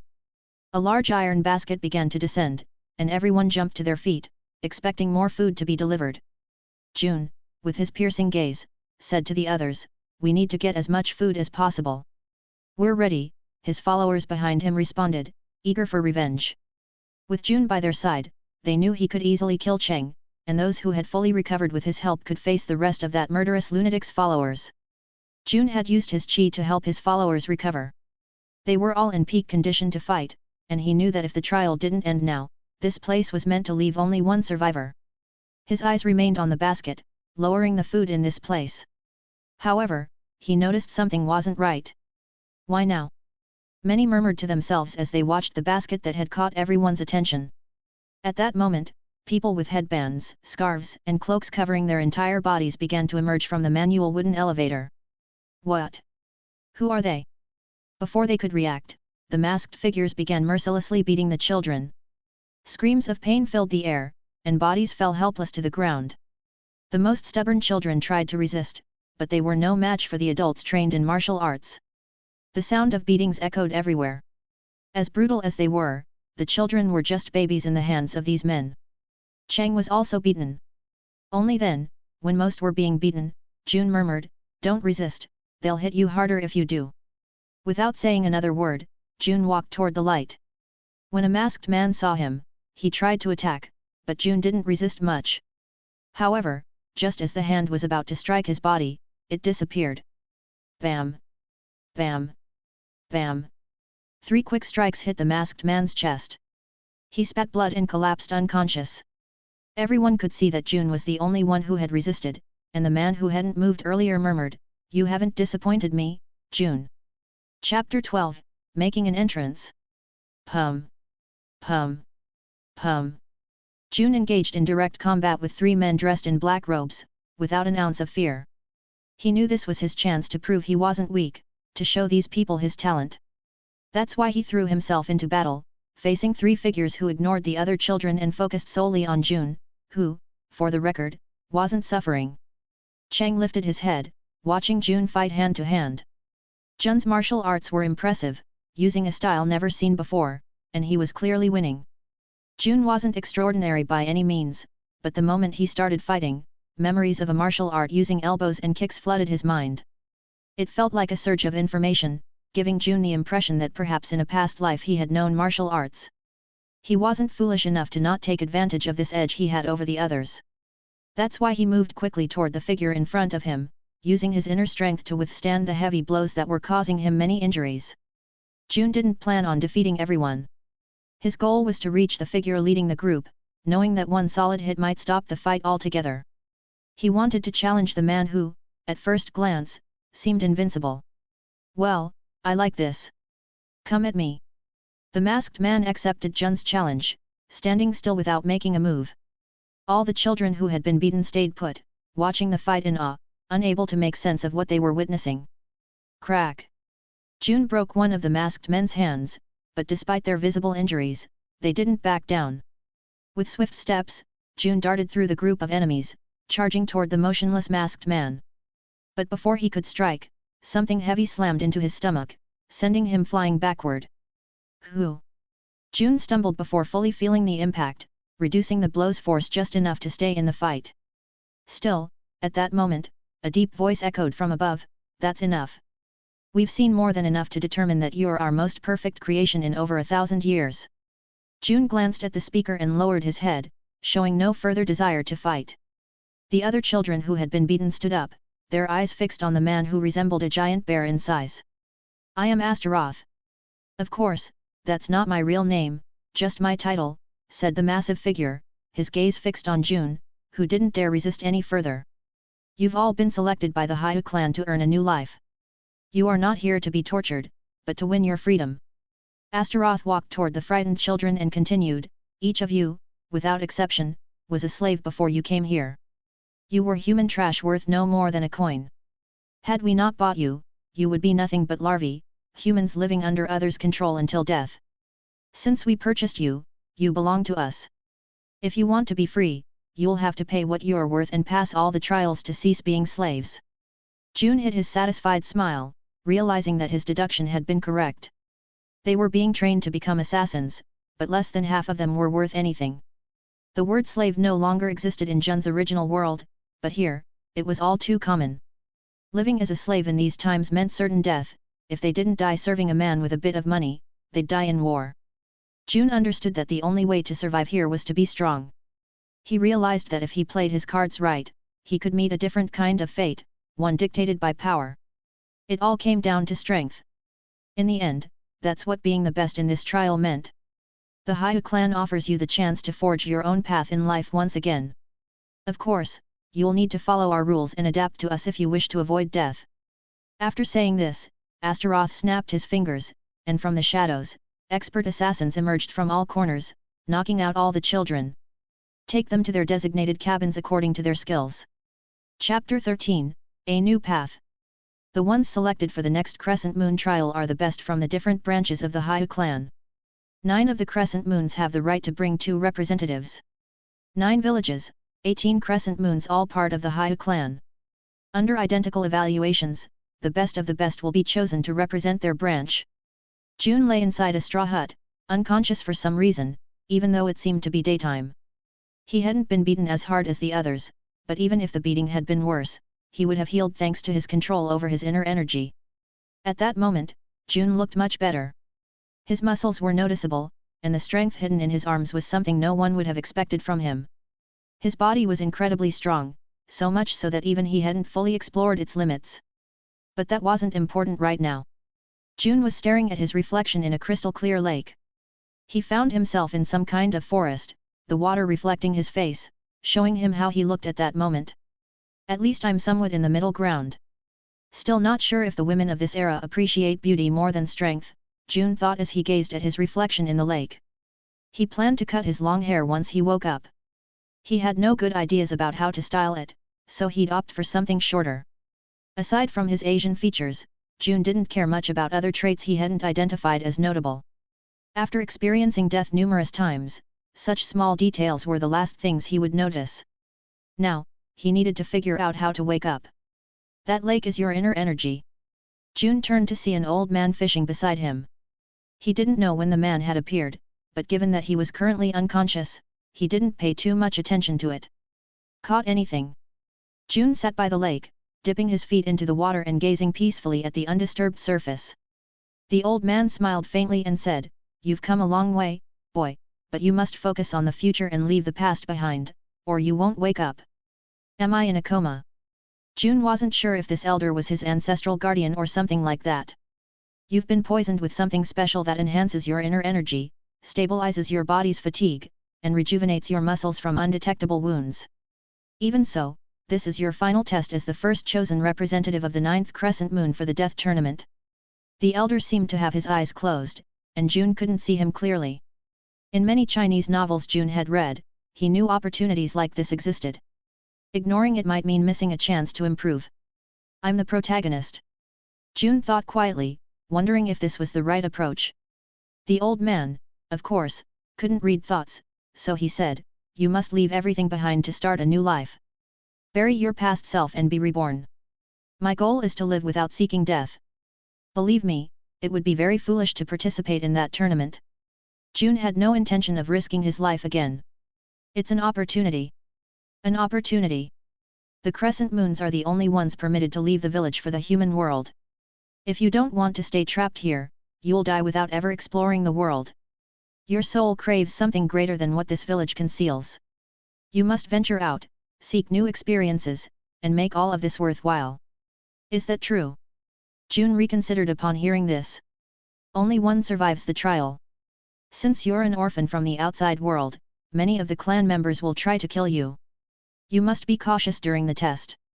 June nodded slightly, thinking this might indeed be his ancestral guardian, like in the novels he used to read. Thank you for your advice, elder. Do you have anything else for me? Why would I have anything for you? Your inheritance, I'm ready to receive it. Tell me what it will be. No, I'll guess, a cultivation technique for immortality. June scratched his chin as he considered the idea. The old man, on the other hand, looked at him as if he had some mental issue. No one in this life is immortal. We may live longer, but in the end, we all die like everyone else. Well, it doesn't matter. I'll settle for a sword or a treasure. Maybe a martial arts technique would be appreciated, anything, really. June didn't seem disappointed. He knew those things didn't exist, but he still had a small hope they did. The elder stood up, walked toward June, and murmured, "Wake up already. I spent everything in life not to give it to any living man or woman." Whack! Jun's eyes widened when he saw the elder's fishing rod in his dream swing toward his head. "You son of a..." The blow was so strong that June was knocked completely unconscious again. What kind of world had he reincarnated into? In the hut, June slowly opened his eyes, only to find a face staring at him closely. "Who the hell are you?" "He's awake, Trevor. The chosen one is awake." "Shut the hell up, Vera, you'll scare him." June sat up and watched as the two young men suddenly started brawling inside the hut like two rabid dogs. What's going on? Chapter 14, the 9th village of the Haiyue Clan. Should I wear this outfit? June looked at the black clothes, resembling those worn by the assassins who had trained and brought them to this place. The two young men were clad in black robes, scarves covering the lower part of their faces, and headbands shielding the upper part. Red lines gave more character to the outfit, and the red belts added to the look. They wore comfortable black boots, and swords hung on their backs. All of this was very cool, but at that moment the two men, named Vera and Trevor, were fighting. Within minutes of their brawl, they had already trashed their cabin. They were somewhere in the state of Qin, during the era of the Warring States. After many conflicts, what had once been over 100 states had been reduced to just 7, and these 7 kingdoms continued to fight for supremacy in China. In the future, this period would be known as the era of the 7 warring states. The war lasted for 500 years, and slowly the people became paranoid, fearing they would never see peace again. But June knew that Qin would emerge victorious. At least, those memories remained in his mind. Still, he didn't care where those memories came from, he had decided to leave them all behind and focus on the future. How did he learn what year it was? Well, he had asked that pair of men while they were tearing apart their cabin in their fight. It was currently the year 242. There weren't many battles at the moment, according to one of the short responses from those aggressive men who were now biting at each other like dogs. This village was called Azura, and strangely, everyone who lived here had to request something from Azura, sharing from the roots the heritage of being part of the 9th village. June, who had just been observing his surroundings after enduring more than a year of hellish training, suddenly felt a wave of emotion looking at the massive trees at the edge of his vision. It was because he had never dreamed of finding the freedom he had longed for during his early days of confinement. If he hadn't desired strength, it was a place he would have never seen in his life. He didn't remember anything from his previous life, the memories that came to him were all from an inexhaustible well of knowledge, not from this world. The assassins of Azura village were not allowed to touch the outside world nor to engage in personal economic activities, all to keep their minds untainted by greed for riches. June looked at the manual left for him with his clothes, sword, and the amulet representing his title. The only reward for becoming an assassin was the chance to stop being a slave. But for June, it was an opportunity to explore this world without being besieged on the first battlefield he set foot on. He didn't plan to escape, nor to kill everyone to leave this place. Instead, he aimed to win that tournament and become the next crescent moon. As June continued gazing at the trees, he wondered, how many crescent moons are there in this place? He already had what was necessary to fight and defend himself, but he knew it wasn't enough until he won that tournament. This was a test of strength for him, only then would he know that few things could kill him when he stepped into the outside world filled with enemies. Boom! Vera and Trevor had stopped fighting almost simultaneously upon seeing that June had wandered far without changing his clothes. Stop, what do you think you're doing? June looked at the two assassins with stern eyes. They were too alike, so June identified them as twins with identical appearances: brown hair, brown eyes, and a muscular build. That was all June could see, as everyone's face here was covered. I'm just looking at the outside light.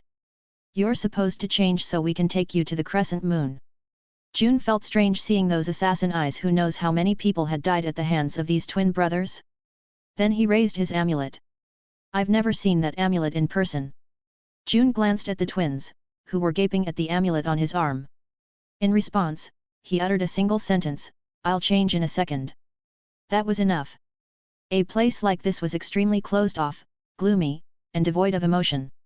An abnormal village where all its inhabitants were trained assassins, spending their entire lives with food and equipment obtained from others who returned after being sent outside.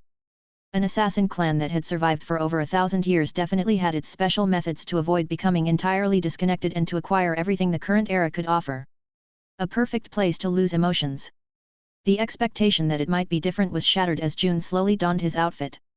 Starting with his pants, which were black, followed by his robe, which was also black with red flame lines. You might wonder why black and red. Well, that's because of the blood of our enemies. I'm Vera, that's not my real name, just a nickname from an ancient book written by a crescent moon. Those words came out of nowhere, snapping June out of his thoughts. The twin on the right spoke as June adjusted his belt. June turned toward Vera upon hearing those words, and his twin brother, Trevor, said, We'll be your guides in this place. We're guardians, we kill those who try to enter as well as those who try to leave. No one wants to leave, except the new orphans who pass the test. That's why we're more active this year. And also, the male descendants of the clan kill the orphans. By the way, we're all men here. In just a few minutes, both brothers had flooded Kia's mind with a lot of information. Do these twins have verbal diarrhea? Such thoughts crossed Jun's mind at that moment. It wasn't just because of how they spoke, they had their eyes wide open, talking so quickly that it was hard to follow. After staring at them for a while, June didn't feel the need to respond, so he looked at his sword. The sword's appearance was simple, there was nothing flashy about it. That's why we're so happy that an orphan defeated the clan descendants. We're orphans too, but let me give you a piece of advice. The other descendant in this village will be from the Haiyue Clan, which gives him a reason to try and kill you, Vera said, raising his hands in excitement.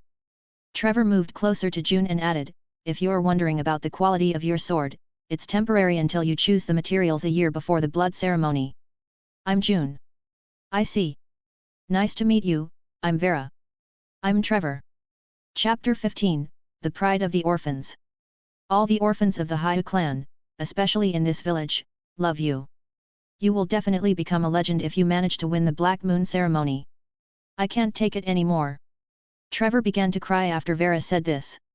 Let it all out, you must have been holding it in for so long. Vera patted Trevor's back, harder than one would usually do to comfort someone. Jun's expression darkened as Trevor continued to cry. These two brothers are going crazy again. On the way, June had to endure these two talking, telling him more things than he actually wanted to know. Still, it was good to know all that, so he remained silent. These two brothers were the type to talk non-stop all the time. The things they said were really either unnecessary or necessary, it seemed like they were just saying whatever was on their minds at the moment. You cannot go any further from this point, you pair of fools. A voice cut through the twins' conversation. June, Vera, and Trevor's gazes simultaneously turned toward the source of the voice. At the end of their sight, there was an old man with a hunched back walking out from an ancient house with a cane.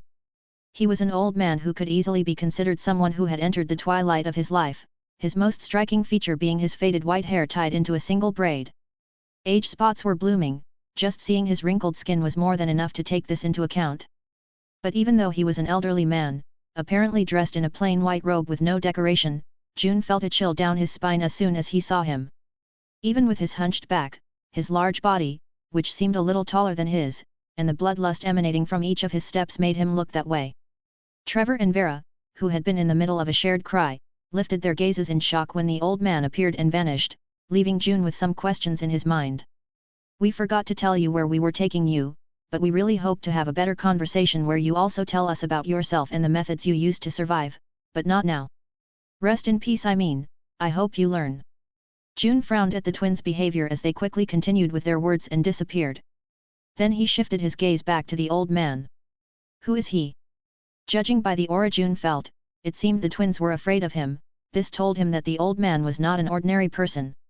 The old man clicked his tongue in bitterness as he watched the twins retreat, then turned his gaze to June, who was staring at him in confusion, and spoke, what a rude kid. Isn't it polite to greet an elder first when you meet one? At his rebuke, Jun's body trembled. I am Jun, elder. Too late, you clueless fool. The old man shrugged and smiled. He laughed for a while, then walked very slowly with his cane and stopped only after leaving a gap of about 3 steps from where Jun was. Let's see.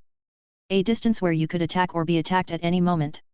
While Jun tensed up watching the old man enter his personal space, the old man continued with a wide grin, revealing all his yellowed teeth. You reek of blood, you hateful child. At these words, Jun's body tensed. It was the result of many deaths that he was still alive now. He had changed clothes, but even so, this old man could smell it. It was as if he had seen all the killings at Jun's hands, something that few could perceive after only a few minutes. You are a crescent moon, aren't you? I suppose I'm here to be evaluated. You must be curious how an orphan beat the descendants of this village who had better privileges. It was certain that this old man was a crescent moon, only someone with that title could exude such a cold aura. The oldest elder of the Azura village, the father of all the Azura assassins. This elder, nicknamed Vargo, was the source of Azura village's prosperity and the reason they had been respected for 100 years. Vargo simply smiled, proving Jun's reasoning correct. Yes, but you also received help. I can sense the internal energy circulating with the Azura method. I suppose that boy offered you that method when you left the annual confinement. I have received such grace from who I assume is the youngest crescent moon of this village. Jun knew that these elders had to be spoken to with respect. It was ingrained in the flesh of every citizen of this country. Whether in the era of the 7 warring kingdoms or in the future, respect had to be imparted to the elders without any consideration for denial. Stop licking my boots like that. Anyway, I am sure there is an even more logical reason why you have been selected as one of the representatives of our village for the blood ceremony, where the next black moon of the Haiyue clan will be chosen. Come with me. I'm too old to be standing here. After saying that, Jun watched Vargo turn around, creating a bit of tension within him. He had never considered that even with all his achievements, in the eyes of this old man, he was still just an ordinary person. He thought he had surpassed all expectations for a child, but it seems it still wasn't enough to please this old man. A monster, Jun thought, feeling all that cold aura, which he assumed was Vargo's internal energy, a true monster. Azura village. Being a village of assassins, there weren't many people one could get to know, but there was one man everyone was talking about, and that was Jun. Every 20 years, the blood ceremony is held to find the new crescent moon who would earn the title of Black Moon.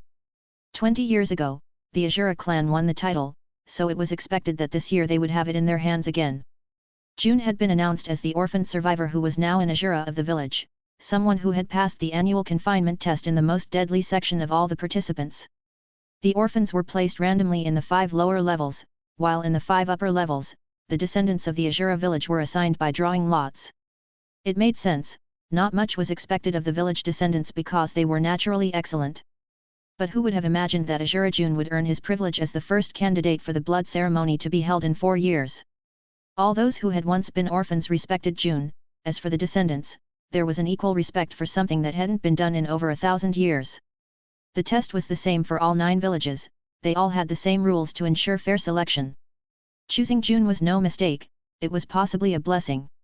Having a second crescent moon in 40 years was something to be celebrated, and it would position them in the first place on the Haiyue clan's power ranking for the next 100 years. Jun hadn't realized the magnitude of his current fame within the village as he was conversing with an old, but terrifying, monster whose intentions were unknown. All right, you can sit down before you answer my question. Why did you cling to life so fiercely? Vargo asked as he took a seat on a platform floating over a small lake. Jun bowed his head again and gave a brief answer. I thought that if I had a mother, it would hurt her to see her son die. What came out of his mouth was an infinitely polite and sincere tone.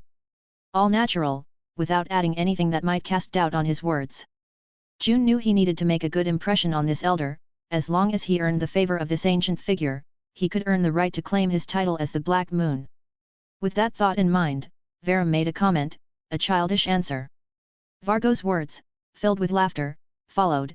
There are 3 types of people who survive what you went through. The first is seeking revenge.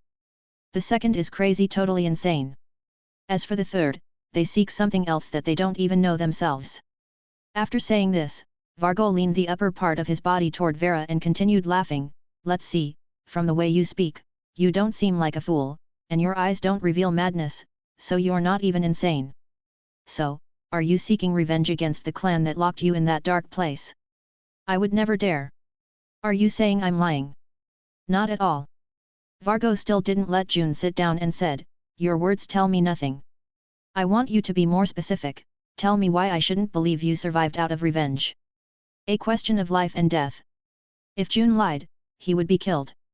It wasn't common for someone to harbor murderous intentions, but it wasn't a situation that hadn't happened before. I thought it wouldn't make sense to leave the place that was making me stronger, the world outside is chaotic, and an orphaned child like me wouldn't survive. In a short time, I would be a slave again, so I decided to take every opportunity I had to become stronger. After saying this, June looked Vargo in the eyes for the first time and said, I'm grateful to the clan for making me stronger, but I know there are still many things I need to learn. An interesting answer. Vargo continued asking some more questions. From questions about identity to cliché questions like how much he knew about swordsmanship and what he would do after becoming a crescent moon. June tried to answer him as honestly as he could, but the answers weren't very good. Then get up and follow me.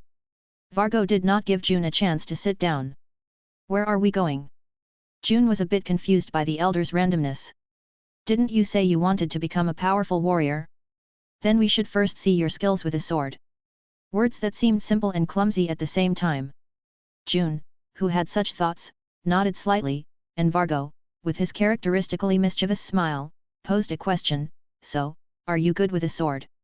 Jun's gaze turned back to Vargo, I memorized some moves, prepared my hands for a strong grip, I don't think I'll be that pathetic. Ha, ha, ha, you might be prepared, but what you will need most is combat experience, which you currently lack, said Vargo, pointing out Jun's most evident weakness at the moment. Chapter 16, The Old Devil Knows More from Age Than From Being a Devil. The buildings in this village were practically connected to a mountain shrouded in mist. Many of the older buildings lay beneath the mountain, in the forest, but it was not usually this way. To keep the animals close, we don't venture much into the forest, except when we need to carry out a mission or two, said Vargo as he guided June toward a dome-shaped building. June nodded slightly and asked, I thought we didn't interact with the outside world. What's different in this case? We need money. A finely decorated building appeared before him, and outside, there was a large training ground. June stopped in the middle of the training ground and posed a question to Vargo as multiple gazes turned toward him. What do I have to do? While Vargo stroked his chin at Jun's question, silence fell over the training ground. The dozens of figures around bowed their heads. They did so with a firm posture, as if they wouldn't move until Vargo answered. It was an impressive ceremony. It could have been a gesture of admiration for the feats Vargo had achieved or respect for his status as the oldest living crescent moon in the Azura village, but June could feel that the emotions they were expressing were of a different kind, something more fundamental. Fear from the heart. That kind of fear does not arise if it is trampled upon with violence and authority. It was something he could sense more clearly because it was June who had ruled with fear during his training in that dark place.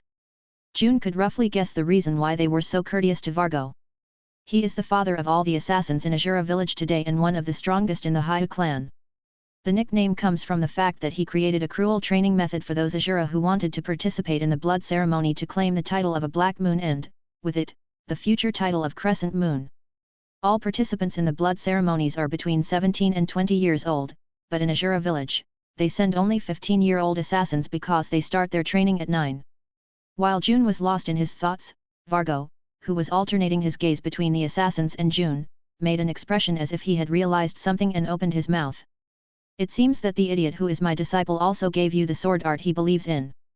June thought that this old man was probably Astaroth's master, who likely taught him how to manipulate his inner energy and use the sword according to the methods drawn on the wall. Vargo looked at June, who was holding a training sword. A big smile appeared on his face, revealing a yellow tooth beneath. Are you sure you said you've used the sword a lot?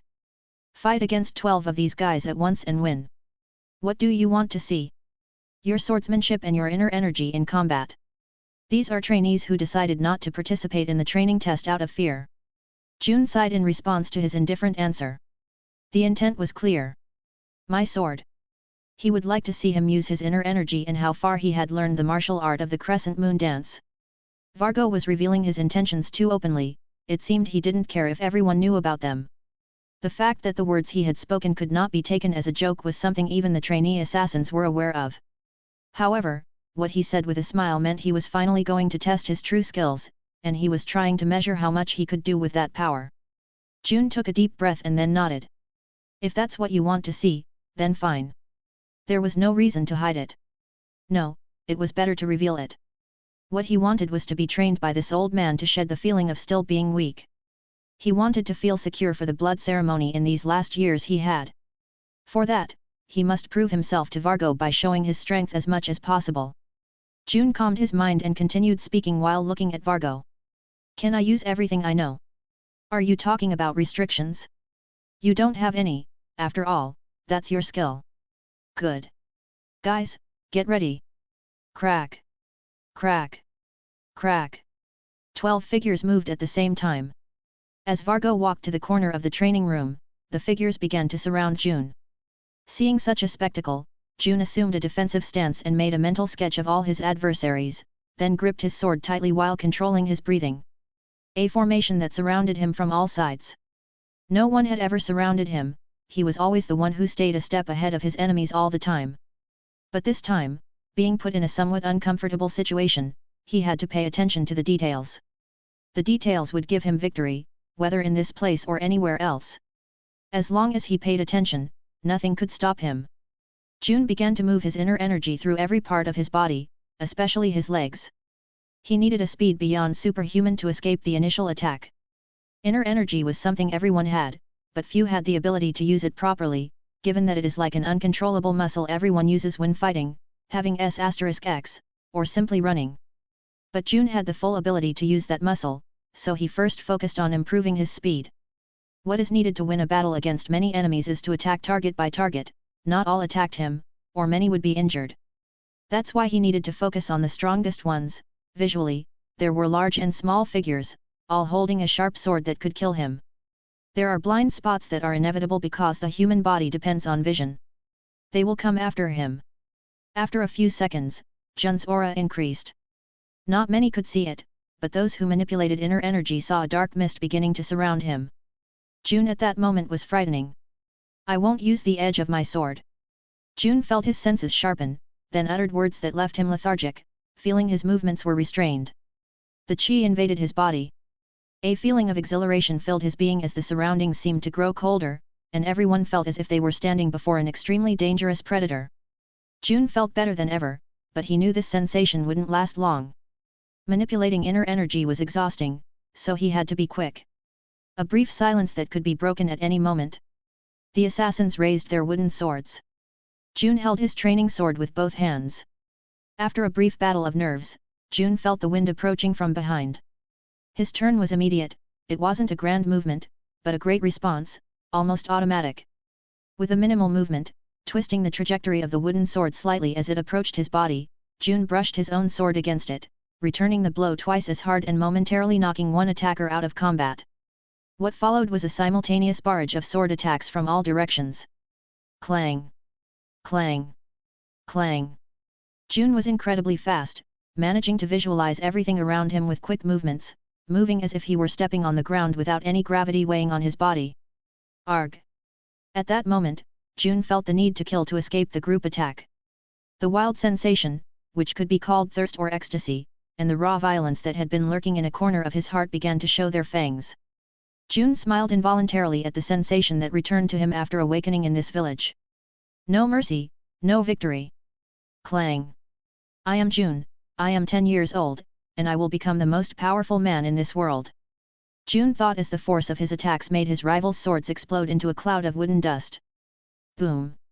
All those whose eyes were wide open were blinded by that cloud of fine dust, while June, with his eyes closed, was not affected at all. Boom! Boom! Boom! About 5 minutes later, after the training fight had begun, June stood with labored breathing, still alertly surveying his surroundings. You hit those poor cowards as if they owed you money. These were the words Vargo spoke after witnessing the end of the battle. Jun's gaze turned towards him. 12 figures were found collapsed on the ground, breathless. They were the assassins they had fought earlier. He won the duel. It was an overwhelming display of victory. It was natural. No matter how many people they had, they lacked the talent and thirst for power that June craved with such passion. He had been a weak boy, without memories of what his daring life might have been, and had faced a test he believed he would never survive. At this moment, he was a strong boy, without the need to remember his past, having overcome the first trial of this world by being the best of all. Without experience but with talent, June achieved the impossible, creating a gap between him and them that could not be bridged. June did not agree with Vargo this time. He knew that if he had lost, these people would not have stopped beating him until they believed he couldn't stand up again. Assassins are cruel, especially the Azura, who were one of the strongest villages of the Haiyue clan. This is my victory. Yes, you bit them like a dog and won. A smile appeared on Vargo's face. No way. No intention. No sense of righteousness. If you simply give in to your instincts and wield a sword as you see fit, is that any different from a monster without desire? June retorted furiously with his eyes wide open. The sword skill of this monster was superior to that of those assassins from a prestigious clan. To be clear, it wasn't the sword but the inner aura of your body that defeated them so absolutely. You didn't mention any restrictions. Yes, I know that. So, let me ask you, do you think with that talent you can win the blood ceremony of the Haiyue clan? At that moment, June realized something: he couldn't win with such flawed skills. Jun's mouth shut. It felt as if he had been struck on the nape with a blunt weapon. He tried to make excuses, but his mind couldn't weave a response while frustration grew inside him. Seeing June like this, Vargo smiled and said, "The assassins from the 9 villages are trained in different ways, all are based on assassination, but some have devised methods to be far more lethal and deceitful than other sword arts." Vargo slowly approached. The smile on his face transformed into an extremely malicious expression as he pointed to Jun's sword. "You need to understand that your sword should be used for a single purpose, to protect or to kill. There is no middle ground, you must choose a path. To protect what must be protected, a code of conduct is necessary." Vargo's waist bent a bit more, but June still had to look at him with admiration. "Therefore, righteousness is needed. To engrave a single desire with that sword, a goal is necessary. I will ask you, is your sword the sword that protects those under your shadow? Or is it the sword of a beast that bites what it sees?" Faced with these questions, June could not utter any response. After a long time, June answered, "I don't know what I want 5 years from now, but what I desire now is strength. I tasted the flavor of weakness for too long in the darkness, and believe me, I didn't like it. I want to be the master of my own path. I will be grateful to those who have dressed, helped, or healed me, but I will kill anyone who seeks to see a drop of my blood. It's not personal, nothing I do will be for personal reasons, I just want to walk without anyone being able to stop me, and I truly hope you teach me the best way to achieve it." June, as he remembered from novels, bowed and extended his calloused hands, holding his sword from end to end toward Vargo, and said, "If I was sent to you, I believe it's for a test. I have nothing more to say, I am exactly as my words have described me." "Ha, ha, ha." Vargo's laughter was strange, but his eyes changed a bit. "Please, be my master." Vargo nodded slightly and said, "I will see what I can teach you. In my eyes, you are worthy of representing the Haiyue clan in the Azura village, never forget that." "Understood, master. I won't be your master, not until I see your progress. I will not disappoint you." June was serious, but inside, he was leaping with joy, grateful for all those novels he had read once in his previous life. Chapter 17, Knowledge of the Black Moon Dance. If one walks for about 10 minutes through the northern exit of the training field, they will find themselves in the only green forest beneath the mountain where the heart of the Azura village lies. June stood in the middle of the forest, looking at the cabin in front of him after the other one was destroyed by the twins. An old cabin in which one could clearly feel that it had been abandoned for a long time. Cobwebs stretched everywhere, dust piled on the surface of the railing, a rickety door hung to the side, and a sense of desolation floated in the air. This was the place where June would live for the foreseeable future. June smiled delightfully as he inspected the quiet cabin and its lush vegetation. He had been provided with accommodations in the general dormitory, with all necessary comforts. However, there was a reason why he rejected the offer. "I don't want to lose the feeling of survival and self-sufficiency." June knew that in this age there were no hotels, no places to easily get food like in the modern age where there were things like public transportation to take you from one place to another. Here, life is hard. If he doesn't adapt, he'll starve long before any sword could harm him. As with any way of life in the Azura village, there were many madmen around, so June reinforced his idea of living in a place isolated from almost all men. June was not sure if his mind could handle living in such a place. Are you sure you want to stay in a place like this? Jun's head turned to the voice he heard from the side. In his field of vision was the leader of the trainee assassin guard, with whom he had just crossed swords earlier. A man named Lum, with straw-colored hair. Yes, I like it here. It's quiet, which is what I need to study the Black Moon dance technique. I'm glad you're satisfied. Still, this place needs some repairs, so I'll send someone. Thank you for that, sir. I'll come back later. If you need anything, don't hesitate to tell me. Of course. After the brief conversation, Lum left. As June took a last look at Lum's back, which was fading away, he finally headed to the entrance and opened the door. A creak was heard, and June frowned as he saw the inside of the cabin. It needs more than just a few repairs, but it will do. Indeed, it seemed to need some repairs. With that in mind, June saw a table and leaned against it. As he moved, he brushed the dust off with his hands for a moment. Then, shortly after, Jun's expression calmed as he recalled the events that led to this moment. The interrogation that followed his encounter with Vargo. In the end, he remembered hearing many things that would happen to him if he dishonored the Azura village. How annoying this honor thing is. June would clearly prefer to kill rather than have honor in a battle, that clearly wouldn't allow him to live a long life. Vargo handed him a scroll with details of what he needed to improve and bid farewell with a simple, "Things could have been worse." After that, it was Lum who had been with him since then. June, continuing with his train of thought, exhaled a brief sigh to calm his anger, which could explode at any moment. For now, the result seems good. What Vargo's reaction showed was apparent acceptance. Surely it allowed him to settle. That's why they gave him a place to stay. As for the progress, it hasn't been bad at all. Isn't this a first step towards the goal? The old man's words are incredibly provocative, but June wasn't reckless enough to ruin something just because of his animosity. June sat cross-legged and reflected. What should he invest his time in from now on? The blood ceremony. He was forced to undergo the blood ceremony to be recognized by the entire clan and to be able to step into the outside world for 20 years, thus allowing him to become the next crescent moon of the Azura village upon his return. June knew very well about the blood ceremony, as he was one of the chosen, and the twins had mentioned it to him often. You are the first orphan to be selected in a long time. Everyone will want to kill you. I recommend you learn how to move in the forest. The Haiyue Clan, being one of the oldest, trained every man with the obligation to be part of its history. Everyone was grateful to the clan, and this is why, to maintain power, they selected crescent moons to take the leadership of each village, upholding the clan's principles. 9 villages, only 18 participants will be selected, of which only one will survive.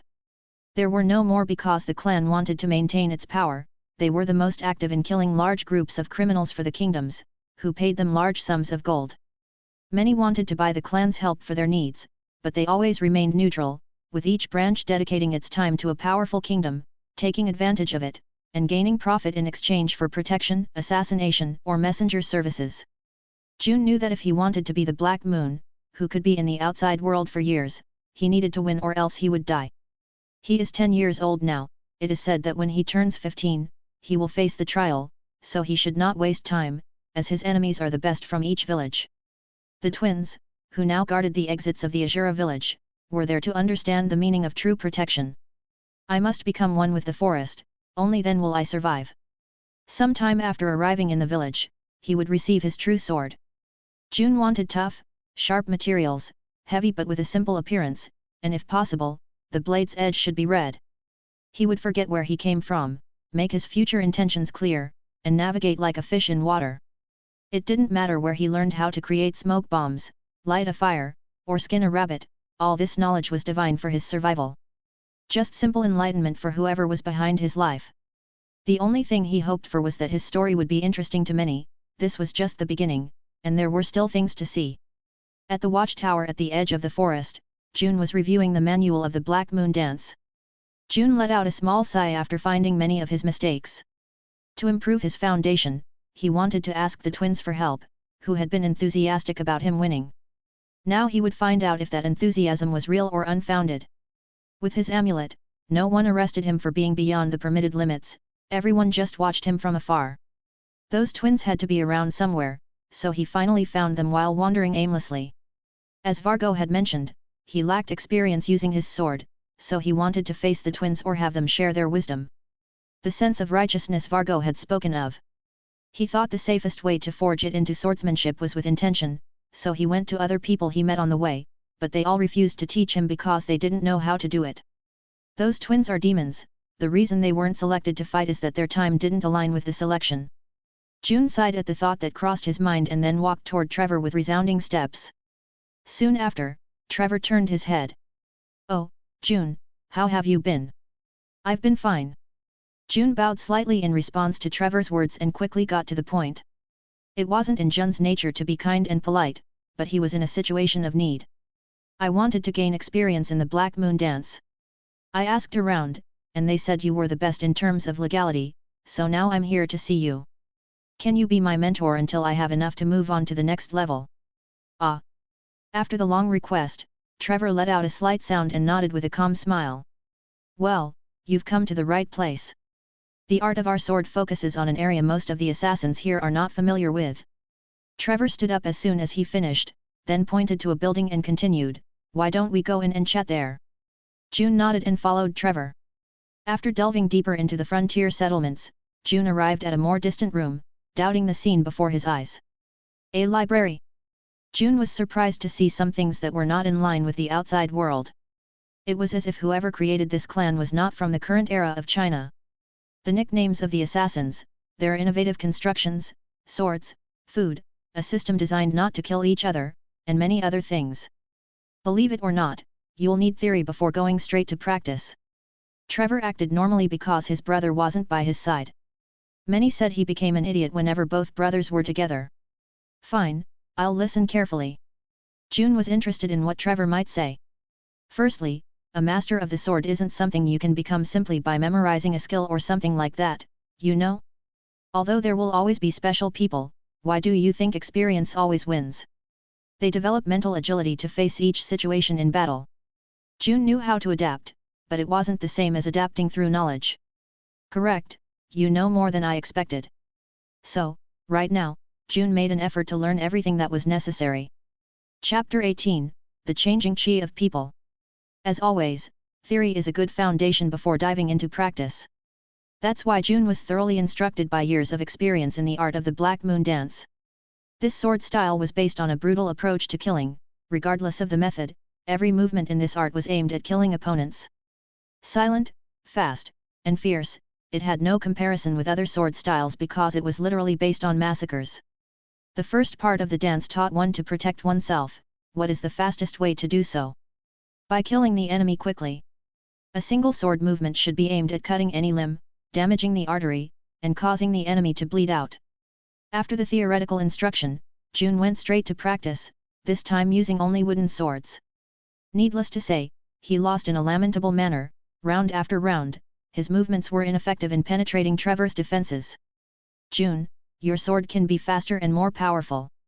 As you gain more experience and use your inner energy more naturally, you'll have no rival in the ceremony." "Well, I think this round was much better than the last." June felt his whole body burning, but his inner energy made it less painful than it should have been. He could be much better. He was not only getting used to the clothing under his black tunic but also to moving in this kind of footwear, which was very comfortable but made it difficult to be silent. His sword speed was fast, with more force than a 10-year-old should have, but experience needed significant improvement. The man named Trevor was powerful, seeming like a mountain June couldn't scale, at least not in 2 years. It was understandable, the age difference was the problem, and from what he had heard, even if they were good, they wouldn't have considered participating in their era's blood ceremony if given the chance. It was a bloody competition. Those who participated would strip every feeling from your body and prepare you for the outside world. June wasn't sure if that would work for him, but he didn't want to think about it now as he reviewed the sword art movements. After reviewing for a few hours, June approached Trevor and asked, "What do you do besides training to pass the time?" "We become stronger to be ready for the blood mix ceremony." Trevor said it with a different sparkle in his eyes. "What is that supposed to be?" June was confused, there was still much he had to learn. Obviously, we must have relations with women every 9 moons to produce new descendants. If our child is a boy, he will be trained in our clan, and if a girl, she will be in the Haiyue clan. Trevor said excitedly about the ceremony. June nodded slightly. It was impossible for the clan to maintain its members being all men, and the same went for the Haiyue clan, which was composed only of women. I thought we would kill each other if we tried to connect. That's only for the representatives of our clans in the outside world. Each winner tends to be very arrogant, and over time, they end up fighting to the death. June shook his head slightly. It seemed that no one had noticed that the excuse for the representatives of the clans to fight was being influenced by the union. If June won, he would have to claim a woman from the Haiyue clan, but this would offend that murderous woman and lead to violence. The same would happen if the woman wanted to claim a man from the Haiyue clan, causing a fight over who was less arrogant. That's why June would avoid any relationship with that woman connected to him if he won the blood ceremony. He'd be playing with his life if he sought out a woman, considering there were many in the outside world. Listen carefully, June, our sword style can be infernal in the outside world, but the villages, especially those competing in the blood ceremony, will know the most cruel ways to counter us. Trevor knew that many trained their representatives to know how to defeat those from Azura village. June listened carefully to these life-saving tips. You must be fast, strong, and above all, have great endurance. The rumors that you have been the best in your training so far are suppressed in this village, but remember, the other member of this clan could be your greatest enemy. I understand that well. That's why June would live alone, away from most, who could be the other selected for the ceremony. If he mingled with other village members to kill him, he'd have many problems. It was one of the strategies he would use if he had no other options. Just need to train the coordination of your inner energy with your movements, the rest is easy given your strength. Understood. The afternoon returned, and June learned a lot about the forest, sensed the smells, the ground, and became even more familiar with himself. Upon returning to the cabin, 2 burly assassins were waiting to welcome June as he deserved. The twins. At the end of Jun's gaze, there were Trevor and Vera at the door of the old cabin. June tried to figure out why they were there but couldn't come up with any plausible reason, so he walked toward them. Crack! Hearing the rustling of the grass, the twins' eyes turned towards June simultaneously. Soon after, the twins, seeing June, bowed their heads and greeted him. I talked to my brother about our training, and he was moved, so we're here to help you with the cabin repairs. And I'll help. Vera seemed to be the more sentimental of the brothers. Upon hearing those words, Jun's face showed some doubt. Aren't you two supposed to be guarding the gates? Vargo sent us. He asked us to help you, saying a representative of our clan couldn't live in a cabin where they used to raise chickens. Jun's expression didn't improve. He knew that old man Vargo wasn't exactly pleasant to him. As an elder whom June couldn't understand, he tried to find the reason behind each of his actions. Are you guards? The best in this forest. Vera was excited when mentioning his job. As June continued to be concerned, a thought crossed his mind. He looked at the twins. Suddenly, June looked at them in bewilderment. There was no way to trust the surveillance to these idiots. The old man must be suffering from dementia if he truly put these two in charge of guarding. They were strong but foolish. Assigning this task to them might be somewhat tragic for their great skills. So, should we start repairing it? What do you say? I'm good at nailing. June nodded slightly, then walked toward the cabin and found out that they had never kept chickens there. Have you ever dreamed of flying? June suddenly asked, wanting to confirm he wasn't in one of those immortal novels. I dream of being a bird. I tried to fly, but that's only a privilege of roosters. June gave up on these twin brothers. He didn't want to argue with them, wanted to tell them roosters don't fly, but he remained silent, focusing on improving the place where he'd stay for the next few years. Chapter 19, A New Life. 5 days had passed since then. The cabin repair was progressing smoothly. The original roof had been removed, and a new one made from felled trees was installed. June also made sure to construct a proper bed, as his conscience demanded. This way of setting up a resting place puzzled the twins, who said they had never seen anything so elegant. What remained was to repair an oven, clean the area where the firewood would be placed, and the interior would be more than ready to accommodate him. Jun's lips curled into a satisfied smile as he looked at the cabin, which now seemed a bit more homely. This is enough to have a place to live, being a hermit won't be so bad. The fence could be rebuilt later with the help of the twins. The tools had already been ordered and would be delivered by an old man named Yao. And soon, June felt a sense of stability as the fire that had been tormenting him finally extinguished.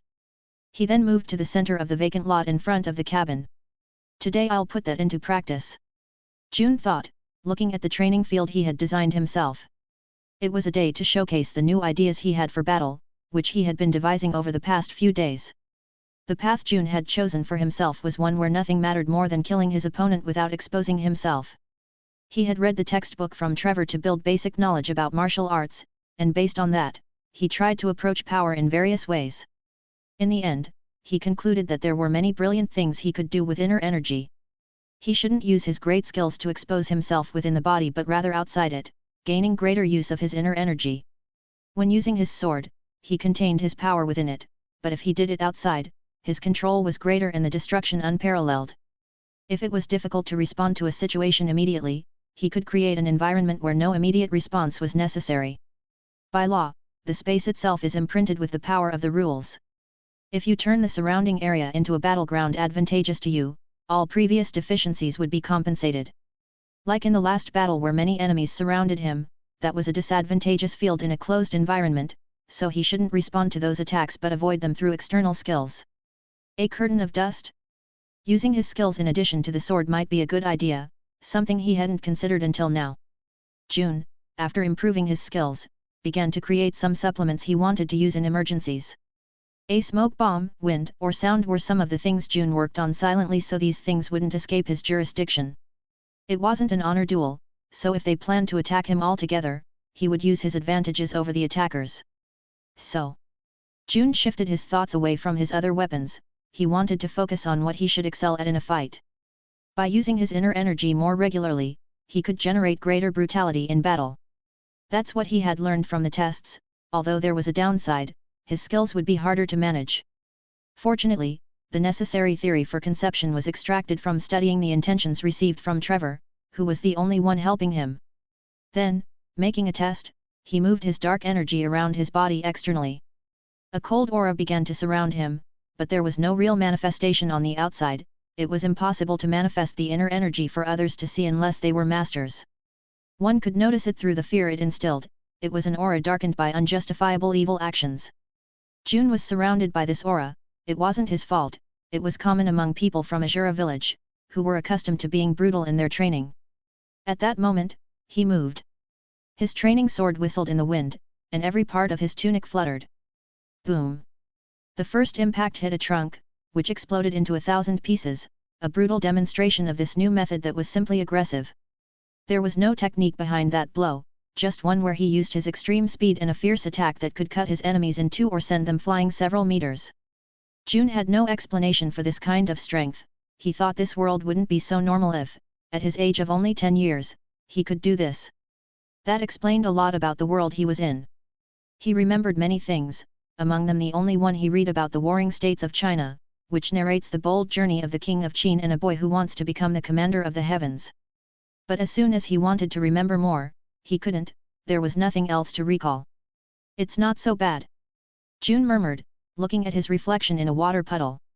He was dressed completely in black, knowing from the twins that he could add details to his clothes when he turned 15. That's what he would do, at least it would be more visual and could play with his enemies' minds. Even so, now he needed to train as much as he could and fight battles with the strongest in this place. Chapter 20, The Interest in a New Crescent Moon. Time passed quickly, and half a year had gone by in the blink of an eye. During this time, June consumed a lot of meat to build more muscle and achieve the desired physique for combat. Every day, whenever he wanted to think or his thoughts tormented him, he would swing his sword repeatedly, day after day. He practiced on the ground, in water, and even in the wind, performing various attacks of the Black Moon dance. In these 6 months, he had over 500 practice fights with the twins, who were delighted to assist him. Throughout this time, he didn't ask about anyone else. There was no way he would seek attention when he was making such good progress in his training. Yet, despite training with the mindset of facing numerous enemies during the blood ceremony, June felt strangely alone. This place sometimes tormented him, as if he couldn't find much meaning in this life. Why fight so much just to live? Does he like life so much? Despite all the logical answers he could find about life, the most honest one was that he still hadn't found a more enthusiastic way to dedicate his life. June was a simple boy, he didn't desire a throne or an enviable title. What he wanted was to feel good about himself. He hadn't found something that gave him that feeling he was searching for, he just hoped that after winning the ceremony which he was determined to do he would find that something that would add more excitement to his life. Are you done meditating? June, who was meditation under a waterfall, opened his eyes. His gaze was sharp and penetrating, befitting an Asura in every way. Lord Astaroth. Upon realizing who was standing in front of him, June immediately stood up and gave the best bow he had practiced. This obviously bore fruit, as Astaroth noticed the sincerity in this chosen one and said, "You can just call me by my title, nothing more." Understood. June nodded, still not raising his head, as according to his own interaction manual, looking Astaroth in the eyes would be seen as treating him as an equal, and he didn't want to make that mistake again. Astaroth walked to the shadow of a massive tree and asked, "Do you understand the importance of being a crescent moon?" "I don't understand." June couldn't lie, especially not in front of these people. "What don't you understand?" "Many things confuse me." "Then be clearer, and I will resolve all your doubts." Astaroth had plenty of time. June nodded and asked, "Why is this village called Asura? Many have nicknames that don't seem to make much sense with our names, does that have to do with the founding of this village?" Astaroth smiled at such a good question that no one had ever asked and said, "The Haiyue clan comes from a story of 9 brothers, each learning from different masters. But what makes our 9th village special is that the brother who founded it was one who was adopted by that family. The records say that this great man was different, everything he created was not of this world, and everything he spoke of was a story never before told by anyone else." June then understood one thing, the creator of the 9th village was someone who came from his world. It wasn't surprising, the assassin's nicknames and the village's name told him much about this place. "That's amazing," June murmured, not wanting to let his tongue slip about numerous things he was thinking. "Any doubts about the blood ceremony?" Astaroth gave June a significant look, who had raised his gaze. "Why were we chosen?" June referred to the selected orphans from the test. "You are a member of the Haiyue clan, some descendant of the clan left you in the outside world, and we just retrieved you." There was no doubt in Astaroth's words, he was convinced it was this way. June nodded slightly and remained silent. "Everyone will attack you in the blood ceremony, you must keep that in mind from now on and prepare yourself." Astaroth knew that June would be attacked. "Does the other selected one hate me?" "He will try to kill you, he knows you are strong." "What do I gain if I win?" "To relieve me of my position after 20 years. Astaroth knew that after 20 years, June would take his place. If no one won, he would have to wait a long time for the next ceremony. "Then I'll do what you asked." June had assumed he would be the winner. Astaroth smiled slightly and handed June a completely black sword, along with a shorter knife with the same hilt. "Is this my sword?" June thought it would take longer to receive it, but now that it was in his hands, he wouldn't complain. "We'll have a fight once a month until the time of the ceremony arrives, my attention is on you. Don't disappoint me." Astaroth murmured these words, and the next moment, he vanished. June, in turn, smiled widely as he swung his sword from side to side. On the top of a mountain, Astaroth uncovered his face and murmured, "You can win this, my son, just as I did." Vargo approached and asked, "How is my useless grandson doing?" "I thought he was a defective product, but he will do, he will win the ceremony." Astaroth was completely sure of this. "I don't have more than 30 years left, you should consider that. I keep that in mind." Thanks for listening.